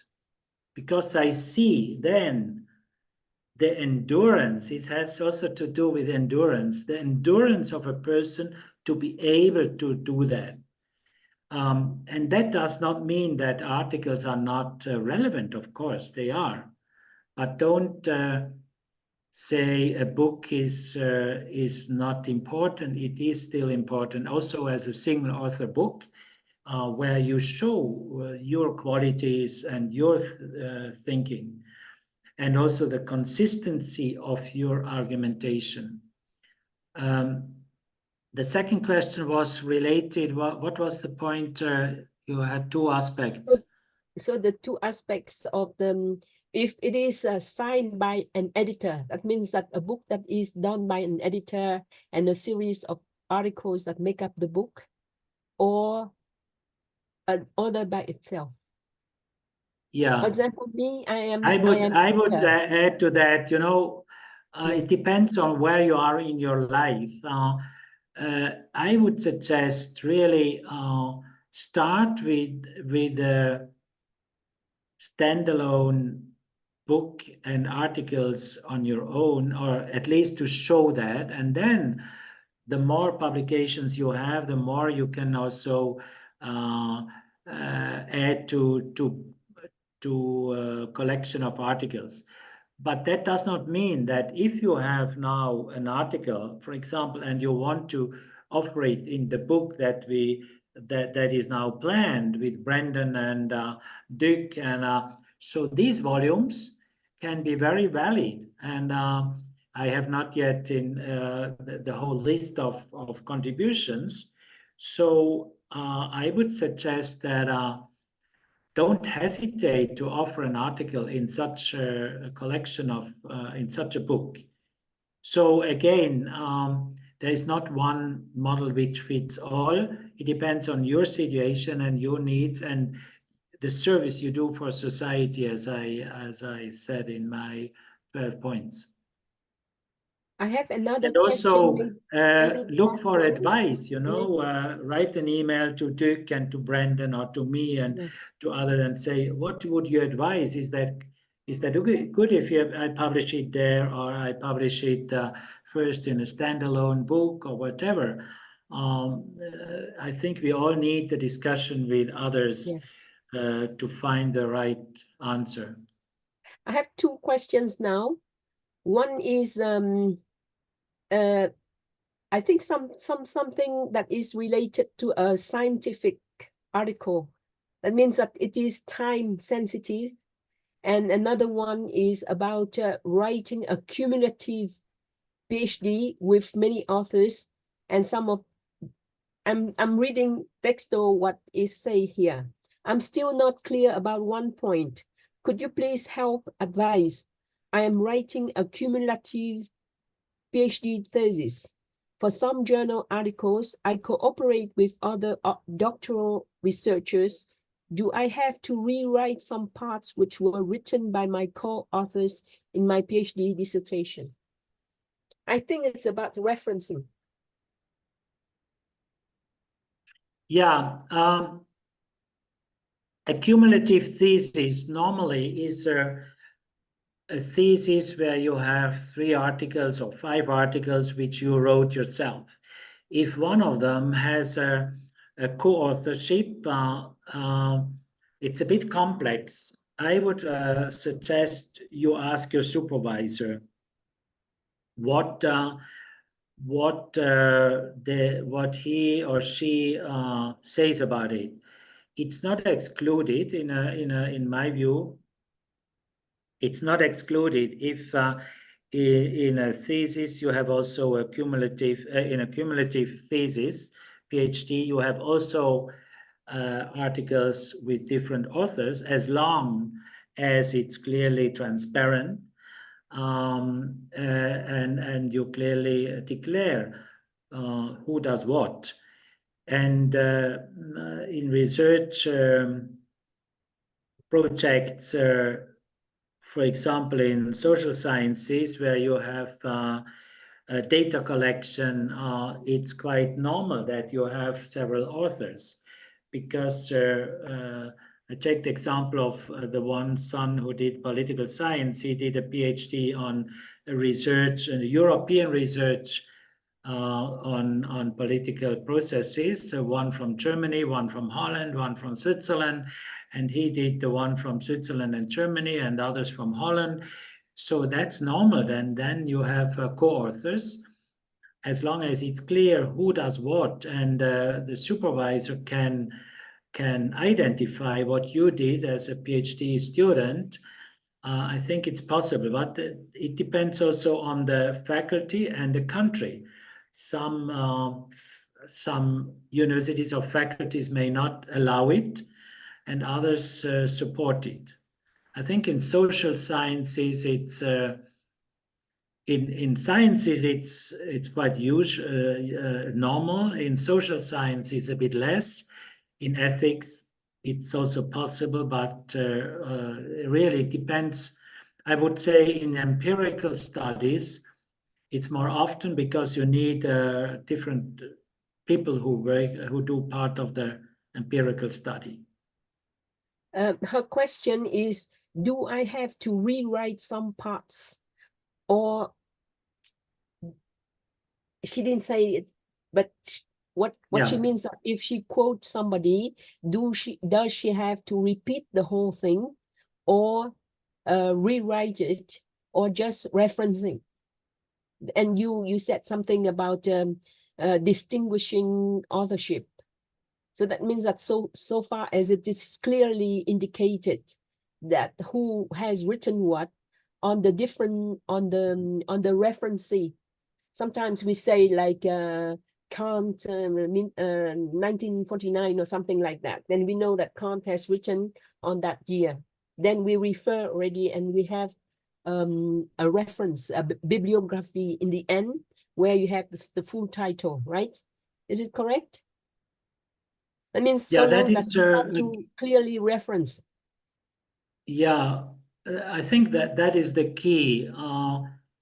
When I say honesty, that means there's no shame to say where you have your wisdom from. So mention it. The sensitive issue is when you steal, so to say. And what does it mean? Stealing is plagiarism. That means you take a text, just copy paste is easy today, and then you say that's my text. That's the easy plagiarism, which every plagiarism software can detect. So this is really a no-go. The other, a bit more complex, is can you use a ChatGPT answer and just integrate it as such in your, and it is the formulation of the machine and not yours. So even there, I would say I would not recommend to just take a ChatGPT and copy paste it in your thesis or your article. That's too dangerous because you don't know the sources. But it can help you to formulate your text. It helps a lot because it summarizes books and so on and so on. But then try to formulate yourself. And also for consistency reasons. Otherwise, you have pieces, and then the supervisor of the article or the editor of the journal would say, something is not consistent in this. It's just an accumulate. It's a muesli, as we say in Swiss German. It's just a mixture of things, and it's not digested.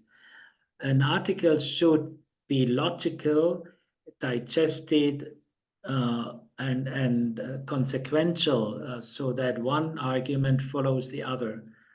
That is the key. Question now. We have only 3 Yes. minutes left. So I have another question that I think it's quite important for the person who asked it. Some PhD get stuck at how to start writing the chapter finding after the period of data analysis. How do you interpret that? Is it something that he has data, he don't know how to write? Or is it because the data is running out of time and he cannot write anymore? Yeah, I think this is a key point of really time management, and that's a normal. Don't feel bad, and I'm not able to do a PhD. I run out of time, or I run in an impasse. That's normal. Impasse and lack of time, and then you have to shorten, or you have to pick out the chapter that you wanted to write. That's a normal process. Don't feel bad about that. So I would say try to make the best of an impasse, and also the openness to extend your PhD time by another 6 months if family and your own planning allows it and your financial situation allows it.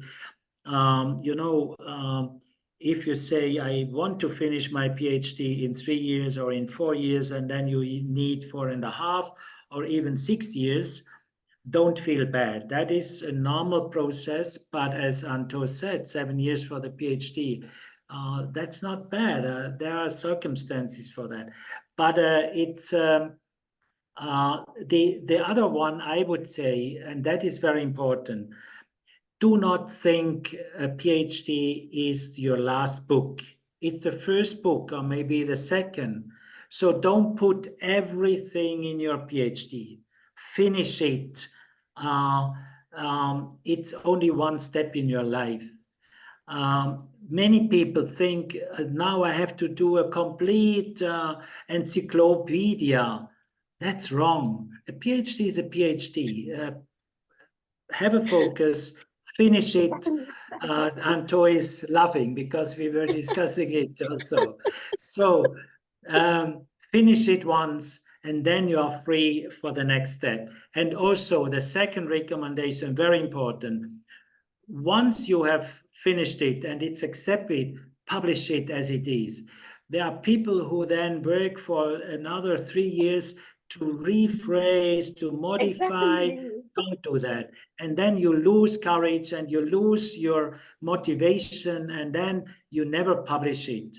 I was contacted 2 weeks ago in Congo-Kinshasa by 3 rectors who never published their PhD. And they asked me, can we publish now with you? We discovered this wonderful possibility. And they became rector of the universities in Kinshasa, imagine, but never published their PhD. Please publish as soon as you can after acceptance of your, and then you are free, mentally and physically free for the next adventure and next project. Thank you, Christoph. So, and just to repeat, I put my also email in the chat, so yes, you can contact me if it's useful.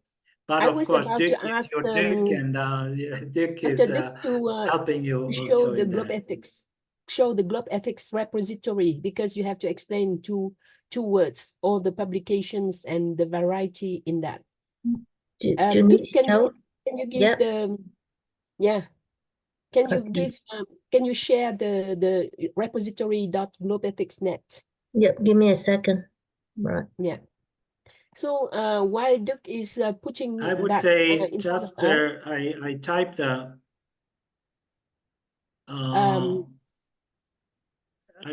the email the website she already globethics.net, she and then you already got it. have Yeah, she already got it. repository. Yeah. Then you have this repository, and you can search by title, by author, by collection.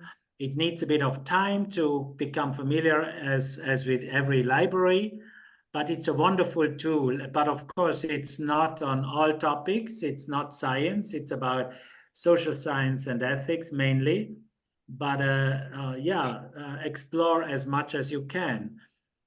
The question was also how to publish with GlobeEthics. I would say, as we have been now in interaction, just write to me an email, and then I could refer you to the respective person of author or a series editor or the main managing editor, or answer your questions. So maybe that's the easiest way if you want to publish with GlobeEthics, and we are happy, of course, if we get your, without promise, but if we get your suggestions. Yeah. So can I just add something here at the last line? You see, do we still need the share screen enter? No, I think you can. No, stop share. Close it. Yeah, you just put on the last line. There was journals A to Z. So if you want to explore more on journals, GlobeEthics is not only publishing its own publications, but it also has like 4 million documents that you can use for resourcing for your thesis, that and self-learning and so on. So there are lots of things to discover. I would like to thank you very much for all the answers that reflect exactly my situation between of having 7 years or 8 years for my thesis research, my dissertation, plus the 23 years that I've been thinking about the subject. So you see that I spent 30 years for my dissertation. By the end of the dissertation, I'm old enough now. I can claim that I am a very good veteran in thesis mentoring because of that. But I think that Dr. Duke maybe wants to explain a little bit about your idea, why you want to put first a book or book chapters in the book, or 3 books of each book chapters, or how do you see it? So maybe for all the audience who is now keen to hear your initiative, and also maybe also introduce Brennan, who is also the journal editor, right? Who can also help us for kind of brushing up the style. Polish. Very important. Yeah. Yeah. All right. The floor is yours. So the idea is, as everyone in the process know, in academic we have what we say is publish or perish. That means you publish or you die. Right. So the KBERI of published, having a publication in high-ranked journal in academic, not it's starting heavy in Australia, in any country, as well as in Vietnam.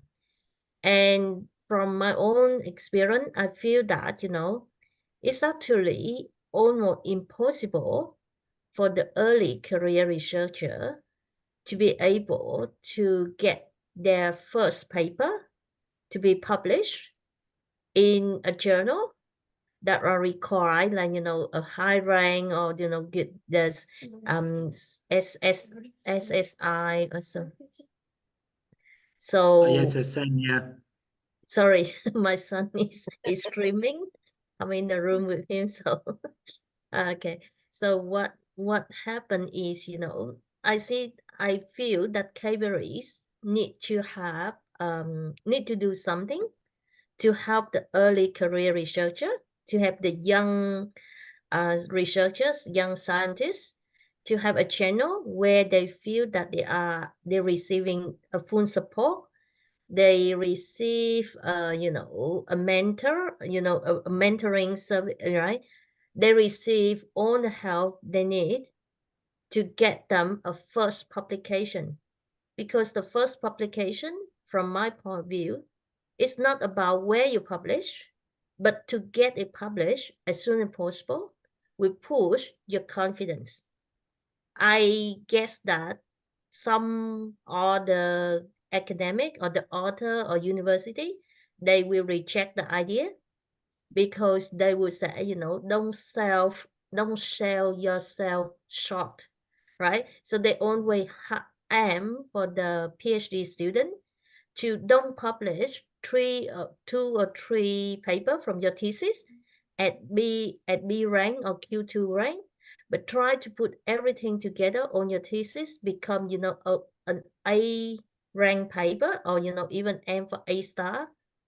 My question is, you know, I'm talking from my own experience as well as the experience of my PhD students. So I have like 5 or 7 PhD students.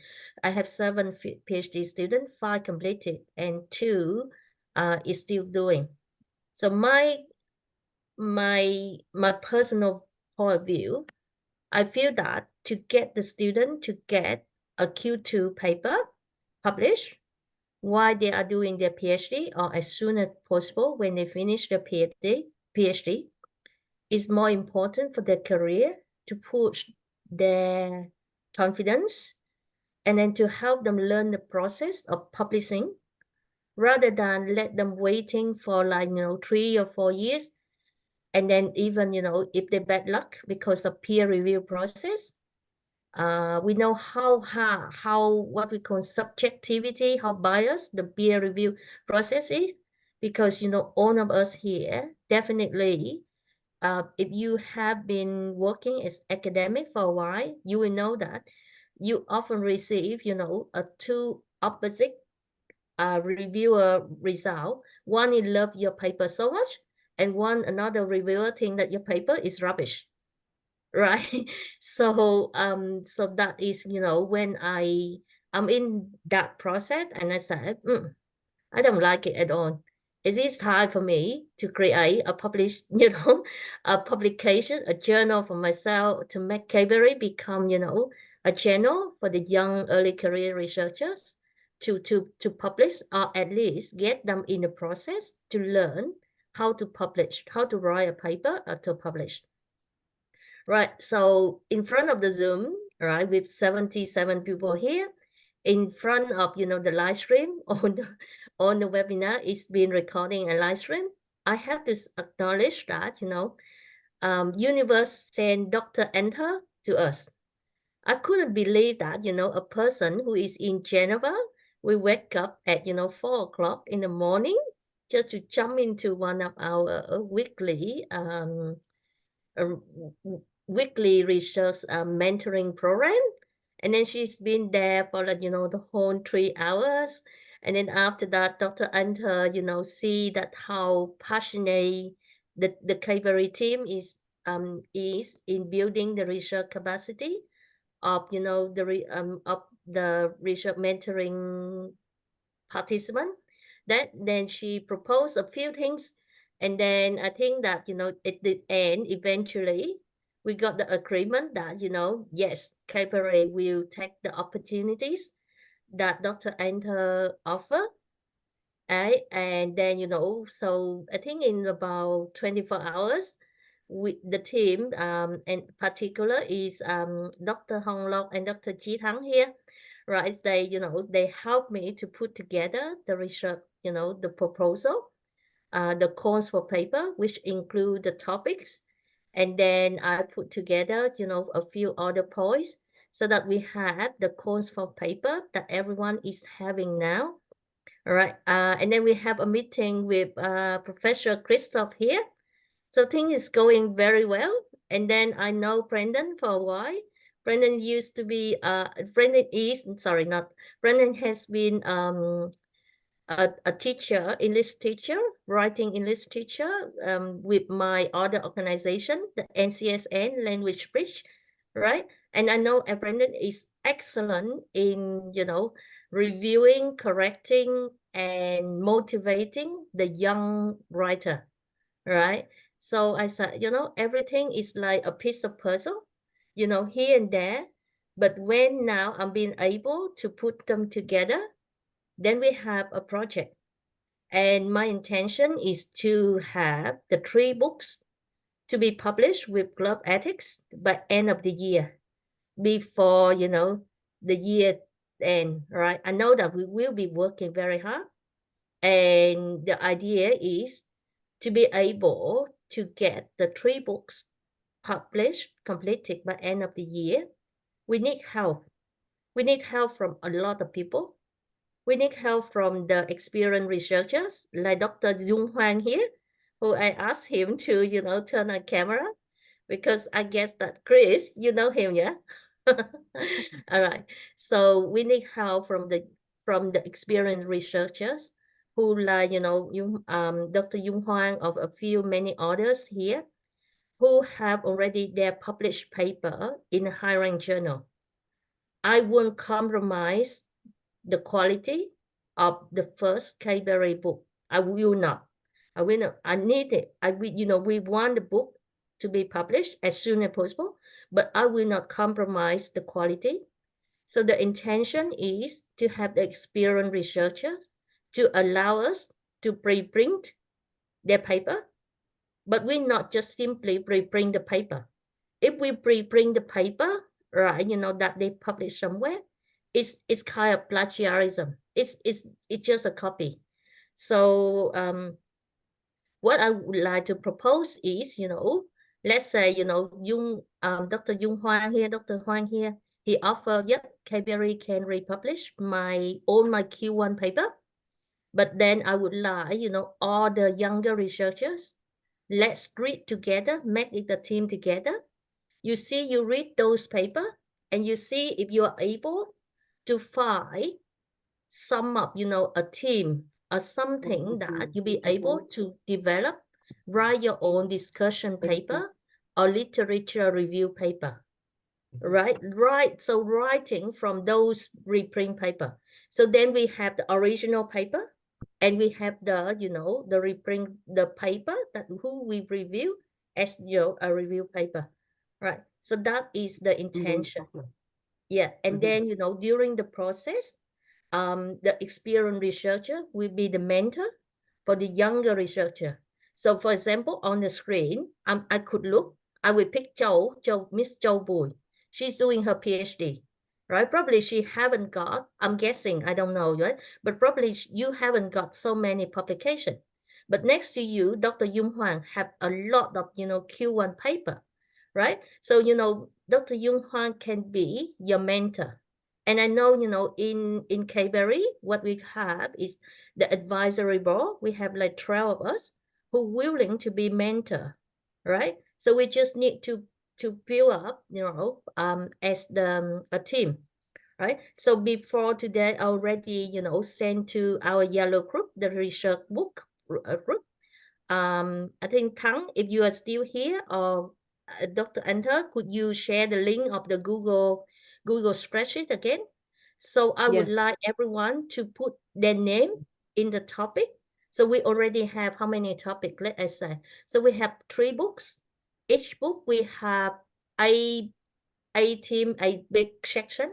And in each subsection, we have about 3 smaller sections, like subsection.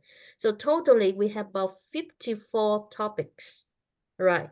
So if you could put your name in each topic, and then, you know, if there are more than one person in each topic, we make it, you know, you put your name with your email address in that Google spreadsheet that I have. Now let I share screen that one. Give me just 1 second. I see if I having, and then that will easier. Just give me, all right, perfect. Right, so let me share the screen. All right, and then I will also put the link. If no one is put the link, let me put the link for you. All right, so let's see if you can do in the chat, yeah? Right, okay. Have everyone received the link on KBERI books? Yes? All right, so here's the one. Now I block it up. You're not allowed to edit. You can only write comment. Because to avoid that, the another person come and then clear up what the previous person have put. So what you're doing is right, is correct now. You so here are how many? Here are it's 76. So there will be about 70 topic here, right? So each of the line is one of the topic, and this is just the suggested topic, yeah? So based on your paper, right, it can be narrowing down or it can be extending out, right? Here's the submission guideline. I know that it's very optimistic. Chris already told me that, but let's make it as the deadline and we work together to see if we're able to meet it. Right, so I would call for extended extract, which is should be about minimum is 1,000 words to 2,000 words, right, by end of the month. And then the full paper submission deadline, let's give you about 3 months, to develop, right? So during this process, from 1st of June to end of August, we will try to make sure that each of the young researchers, early career researcher, will have a support from a mentor. So I'm calling for the experienced researcher to raise your hand as the mentor, right? Especially if you are the author who have published in this area, in this topic, right? So you can put your name here with, name and email address. Look like you haven't got email, but, later, then we will team up together. For example, if I say Anh Đức Nguyễn of, Luật University here, and then, no, it's on him. So assuming that, if I have another person here, then I team it up, and then 2 or 3 person can work together for one chapter, right? And then this is the promise for those who are attending the Zoom today. KBERI sponsor for your publication fee, right? Normally, with the open access and with, the process that, we actually have to, we actually need to spend a lot of time and efforts, right? To put together a book. Publication fee is the norm in the academic or in the publishing industry now, right? I think one of the 12 things, like, is it item number 9 that Chris had mentioned, right? He said that, not many authors receiving money from, publishing. Yeah, not many academic author. But normally, I remember that number 9, normally, to get your work, your research work to the world, normally, actually, you have to pay for it, right? So that, your message, your book will, get out far and far, right? So publication fee is the norm, is normal practice, right? But for KBERI, for these Zoom people, right, and for all the member of KBERI Scientific Committee, right, KBERI will sponsor your publication fee. So basically, you will get, if it is good quality and pass the review process. The review process here is only internal process to make sure that we have a high quality paper, right? You will have all the author will get their paper published with no publication fee. I mean, from the participant point of view, right? From the publisher point of view, we will discuss later, Dr. Anta and Christoph, right? But from the participant point of view, this is my promise, KBERI will sponsor for you.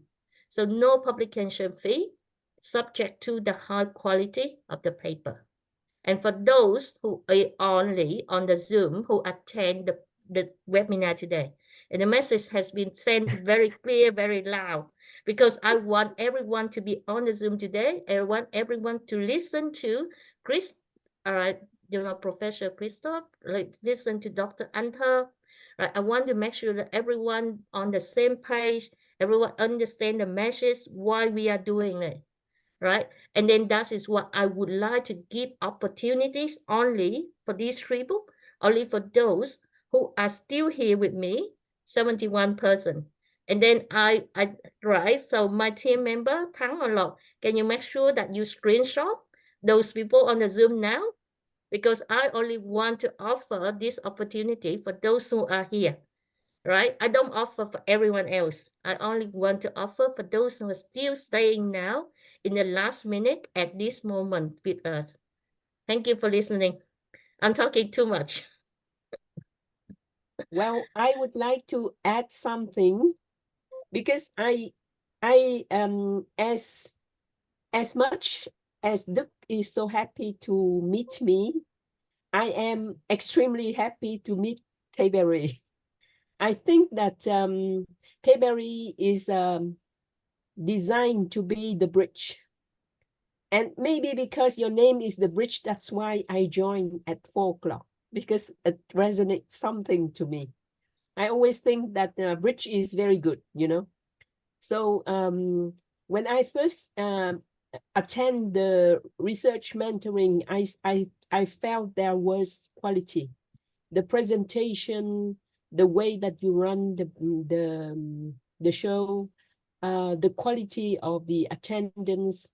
And after that, I am even more impressed at the speed of the decision-making process, as well as the quality of the work. So basically, I think that if somebody who is here in KBERI has not thanked Dr. Duc on behalf of the whole KBERI, I would like to thank Dr. Duc for this initiative. And of course, I would not forget my mentor of my life, which is Dr. Professor Christoph, who is really supporting my initiative of doing on Vietnam, because Vietnam is a very small country as compared to Japan or China or Korea or India, where all the eyes were aiming at those people. And Vietnam is very far away from the interest, although it's mentioned everywhere. But I feel that the Vietnamese scholars are very absent. And so the philosophy of Vietnam Ethics series is not only for ethics, but it's all about the process of change, the change of the last 100 years, where we start from the Chinese, cynistic studies, to the French studies, to the American studies, and then the Russian studies, and now back to Chinese studies. So there are too many changes, and I think that people who have some ambition or are gifted to study, it's also our responsibility to accompany the modernization process of the country, of the economy, so that the whole population of Vietnamese inside and outside the country can talk together and have a voice. And that's the part that I love doing publication and promoting publication. And KBERI are welcome to continue to come out with ideas, and we still have lots of possibilities to publish with the guidance of Professor Christoph, who is a real big supporter of our project.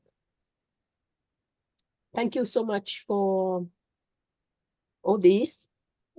Somebody wants to do the conclusion, or do you want to give the floor to some people who want to talk? Maybe if I can just add, not as a conclusion, but just add my thanks. Duke, great.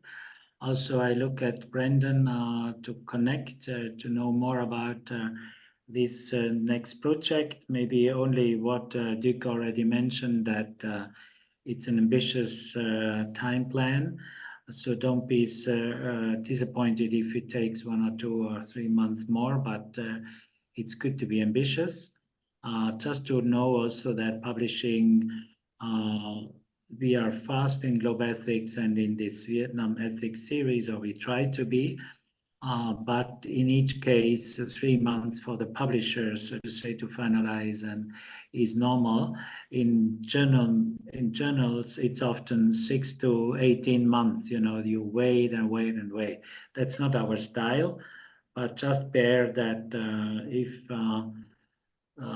that you add a few months at the end of the pipeline before you have it in your hand. But it's a great effort, Duke, and I'm looking forward to your initiative. And all of you look, as we did not have the chance to interact with you, but I'm looking forward to interact. And I hope also to be in Vietnam again next year, maybe end of this year. We'll see. I think I open the floor for the participant to share, because we've been talking, as the organizers, we've been talking a lot. So let's, give a few minutes before we end the Zoom call today for the participant who would like to say something. Or Brendan, would you like to say something? Yes. Yeah. Wonderful meeting all of you. It's late. I'm in Japan, so it's 1 o'clock, almost 1 o'clock in the morning. My voice is going. Yeah, thank you very much for this seminar, Christoph, Dr. Christoph, and Dr. Andres Kammer. You've given me some things to think about because I've been performing editing the past 3 or 4 months. I do this for a law firm in Ho Chi Minh City, but that's very direct. It's Vietnamese legal system. It's very clear cut what needs to be said. With academic papers, it's going to be a different set of considerations. So the thing I put in chat is that I will have to be a bit more respectful in the way you want things nuanced in your papers. My forte is the social sciences, but I'm also comfortable in the natural sciences as well, because my master's dissertation was bridging both of those things in climate change.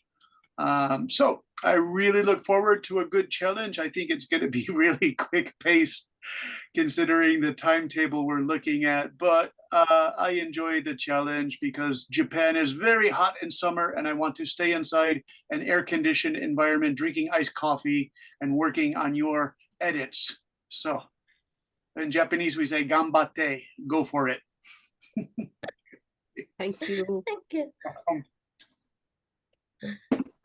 Right.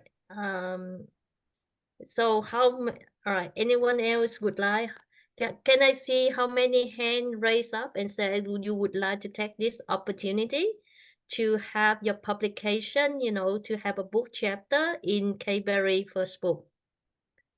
Excellent. I can see a few hands now. Yeah. All right. So we're looking forward to receive your extended extract. Let's just do the baby step. First step at that time, yeah. So we want to see, whether today first, right, when it's still, very, very fresh in your mind, look at the Excel spreadsheet, KBERI book that I just showed everyone, right? Put your name down on the topic that you think that, you would love to do it. Where is it? Now, right. So here, yeah. So here's the topic. So just make sure that, I would love in 24 hours, all the 70 people here, you got your name and your email down for the topic, right? You can have more than one topic because we will be doing as the team, yeah? So each paper can have, 2, I think, 2, 3 is ideal, right? You can have more if you know necessary, but 2 to 3 authors for one paper will be ideal. And then I would love to see on every topic got the name put down, and then you will connect. You probably see each other email and name here, so you can start work together on the extended abstract. At KBERI also we have the exercise that helping you to do, like at the moment, the mentoring student. Can I see who are my mentoring student? Who are my mentee of the research mentoring student? Because today actually is their what we call official class time, where they have to attend today and they have to do the assessment task number 2.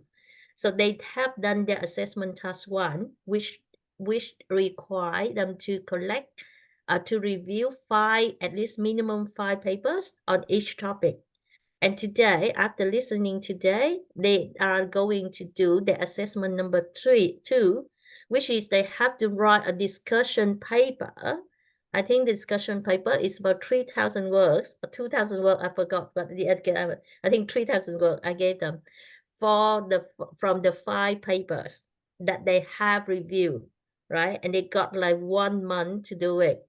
Is it 1 month? No, I can't remember. I think any mentoring student here, research mentoring people, do it? Do you remember what's your deadline? Anyway, so 5:30. yeah, 5:30. 5:30 13 is, yeah, 13. by the end of the 30. month. Yeah, Yep. the end of the month. Yep. So the end of the month, they will have their discussion paper ready. So Brandon, probably you will have some paper ready, at the end of the month. So probably your June month will be quite busy. Baptism of fire. Do you know that expression, Dorothy? Dr. Duke, baptism of fire. Yes. Okay. Yes.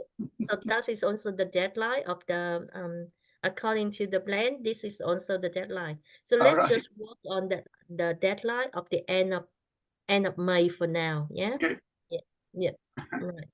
And then we can see and then probably in September when all the full paper ready, Brendan, actually Yeah. I could see that you will be extremely extremely busy from 1st of September when about 50 paper come at the same time. Okay. I think that Brandon will need some vacation also. So on my side, we have a few people who can. I'm not sure whether they would volunteer, but at least they can give it you a hand. So Okay. let's talk about that, because the plan is that we would have an editorial committee. At the beginning, we need to have that so that we agree on certain framework for collaboration, which follows the guidelines of group ethics. And I suffer a lot with my first 2 volumes. You cannot imagine. So I think that if I spend maybe 50 years already trying to write something, 60 years learning languages, there are lots of effort to put into having something to publish. When it looks a book like this, looks very tiny and pretty and cute and neat. Yes. It's a lot of work, So I think that at first, I think that the process of putting up a book on mentoring people is an excuse to meet each other, is an excuse to exchange, is an excuse to speak out what you cannot speak, or to check in what you need to complete yourself. In that sense, I think self-education or education by exchange or culture or education all are blended into what makes us the person that we are. And so why not? When we have this collectivity who responds 108 for the last figure that I know, and 70 is attending, that is a very high success rate. So congratulations. But then let's take this opportunity to maybe from the scientific committee that you have different committee, we can already attract people to sign up for the committee that we are responsible of. For example, mine is language and education. I already attract 36 persons from yesterday only by proposing have to to- read a book. Yeah. I have to Yes. leave soon, so just want to add Yeah. one thing. Yeah. Just to make it clear that we will certainly have guidelines for the editing. Yeah. And for the Vietnam ethics series, it's not the global ethics as such. We do it through the Vietnam ethics series because I think that is easier than going through the whole system of global ethics. Yeah. And then, of course, we go Sure. coordinate with them. Mhm. And Yeah. I suggest we will have also a meeting soon with Duke and Anto and Brandon and myself for these guidelines. Yeah. Unfortunately, I have to leave, but it was a great joy to be with you, and looking forward to the next steps. Thank you. Thank you so much, you. Christoph. Thank you We so can much. stay for a while if you have time, so that we finish our discussion, internal discussion.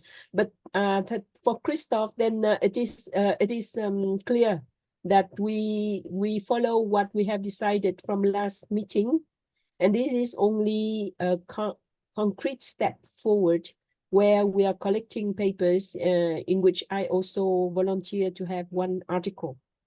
And I think that we have also, Duc has also agreed that she will invite you to write the preface of this book.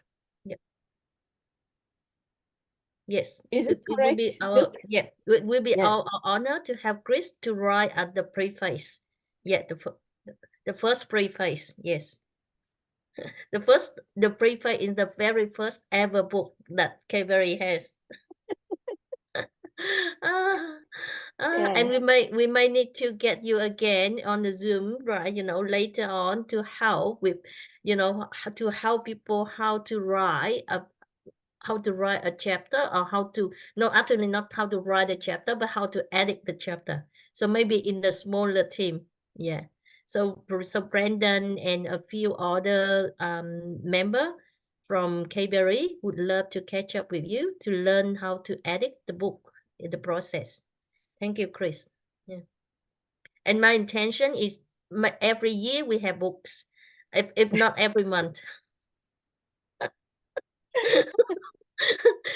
I make you not every month, every year. We will have Yeah. we will have thank you. Thank you so Bye, much, Chris. Christoph. Yeah. Mhm.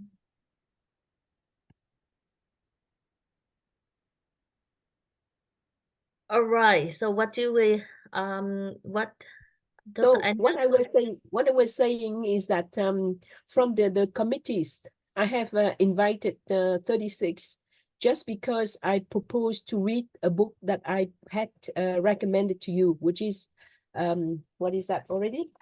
Organizational Culture and Leadership.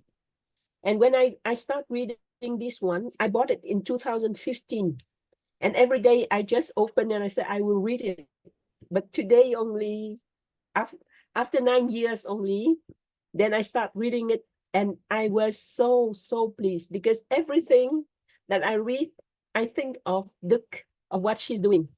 What you do is to build this culture, this KBERI culture, in step by step and shaping it. And so I think that all of us need to kind of learn from doing. That means that you read this book in English and there is a Vietnamese translation of it, which I also share. So whoever wants to come will come to the language and education section. That is my field, my house, if you want. And then from there, if you want to sign up for the discussion, I have opened a room And that room means for the 15 different modules that normally an MBA student is studying, one of them is organizational culture or organizational behavior. And organization culture or behavior is about institutions. And institutions is very important for a country like Vietnam because we have a lot of institutions. We have schools, we have companies, we have a party, we have NGOs, we have a lot. And so if we know how the culture of an organization, it will save us a lot of time trying to get out of an organization when we feel that the culture doesn't fit us. But if we feel that the culture fits us and we let the opportunity go by, then we can regret it the whole life because such opportunity does not happen many times. In Vietnamese, we say the word duyên, huh? When we have có duyên đó, hữu duyên thiên lý năng tương ngộ, vô duyên đối diện bất tương phùng. That is the only saying that I know in Chinese Vietnamese in my whole life.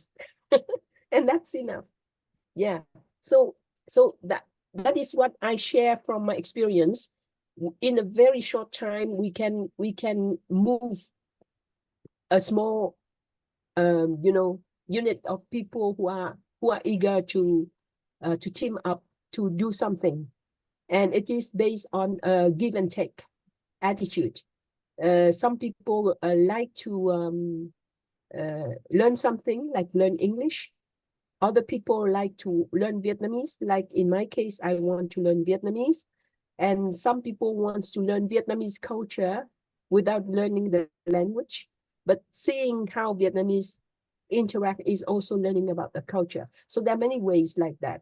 So I hope that after this meeting, not today, you don't need to decide anything, but through the process of participating to a project, we will sure see that we have some needs that we didn't know about that. And we didn't know that there are maybe services available that we could benefit from it also. So that's my opinion. Thank you so much. All right. Okay. So I think that, it's quite late now. So we're going to end this Zoom call very soon. Just a final word for those who ask how you can involve in the project. So as I mentioned before, and I will send the Excel spreadsheet again, put your name down as comment with your name and your contact detail as well, right? Then, I will team up everyone. Right? Basically, I don't need to team up everyone. When you put your name down, you would be able to see, everyone be able to see your name, your email address. Then, you can contact each other. What I do is I may just call for more experienced person like Dr. Dung Hoang, who is, willing to give their Q1 paper and be also the mentor. It's not only, you give the paper, but I would like to suggest, propose that, as the SC member, a member of, KBERI Scientific Committee, you will be the mentor. So you will take on a group of like 2 or 3 early career researchers. You will work together with guide them how to write a discussion paper from your papers. So you could be the author, depend on your, how much you involve in that paper, right? Then you could be also the author for those paper, right? So the benefits from you, it would be, for example, if you have 3 Q1 paper and 1 discussion paper to review those 3 paper, then you have 4 book chapter in the book. Yeah. Right. Yeah. Dr. Duc, we Yes. have a great surprise here. I managed to convince Christine to say something, and she may say something that you would like it. Yes, So Christine, please. let's give her the floor now. Thank you, Anto. I've been listening to the whole conversation, and I don't know who here is not motivated by both of you women. I mean, so I don't know you yet, Dr. Duc. I look forward to meeting you and talking to you in more depth, but we can see clearly that you both have vision and you're mission motivated, you know, you care about, you know, furthering people's potential and contribution. And we can see a lot of experience behind both of you. And I just think to all of us here, you know, to all of us here, I think, as Anto was saying, it's not every day that we run across these qualities. And what we're being offered here is the opportunity for support, you know, in a learning journey where we're challenged. I mean, I love your decision, your ambition, you know, so it's not easy, but this kind of challenge is good for us, and then backed by support, you know, that's very unique. And so, and as Professor Stuckelberger said, you know, and as Dr. Andre said, we'll learn along the way. And I feel the willingness to kind of adjust and move along. And so it's a true learning journey. Well, we will both hold each other accountable and also adjust according to reality with support. So I'm so glad that I came to Neil from Geneva to hang out with Dr. Anto Andres today, to learn more about this network. And I look forward to working with you in whatever way. So congratulations for an amazing afternoon, an amazing crowd, and a wonderful project ahead. Yeah. All right. I Thank must you. say that Christine is a very particular and very special friend of mine, after being my colleague for almost 3 to 4 years. She has an excellent voice. She sings very well. And she was also the Secretary General of the Youth Christian across the world or something. Yeah.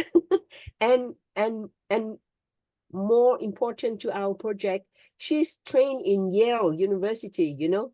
Her English is excellent, and she's helping me to put up my first film. Movie. With Film. a movie, yeah, Yep, about my life. And my book is about coming home, my journey to inner harmony, the journey of a migrant of the 21st century from Vietnam. So you can see from the title, it's shorter, it's not so long, but you can see that it attracts a lot of attention already. And now I'm to the phase where I finished the English version, and I'm writing it in Vietnamese. And I already have somebody who wants to play the film for me. And we are putting up a film later with a professional script writer. And one big part of it is the encouragement and the support of Christine, who loves the story also. So basically, there's always a first somewhere. I think that in my life, every year I have a first somewhere. So there are lots of things that I have to accomplish. But thank you so much for accepting also, Christine. And I hope that we will have more people to support our young scholars. I think that they merit some support, some special support from us. And also for me, it's a pleasure to work with you also, Duke. Thank you so much. All right. Thank you, everyone. I think, you know, I will calling as the end of the workshop, unless anyone have the burning things. No, and then we will have another meeting, you know. So just wait for everyone to, you know, finish the topic, and then, you know, maybe then I will ask all the author and then the mentor, the mentees and the mentor be together, and then we will organize how we start our writing book process. Yeah. All right. Thank you, everyone. Good night or good morning. Good night. Nice to meet you. Thank you so much. Thank you. Bye for now. Yeah. Bye. Yep.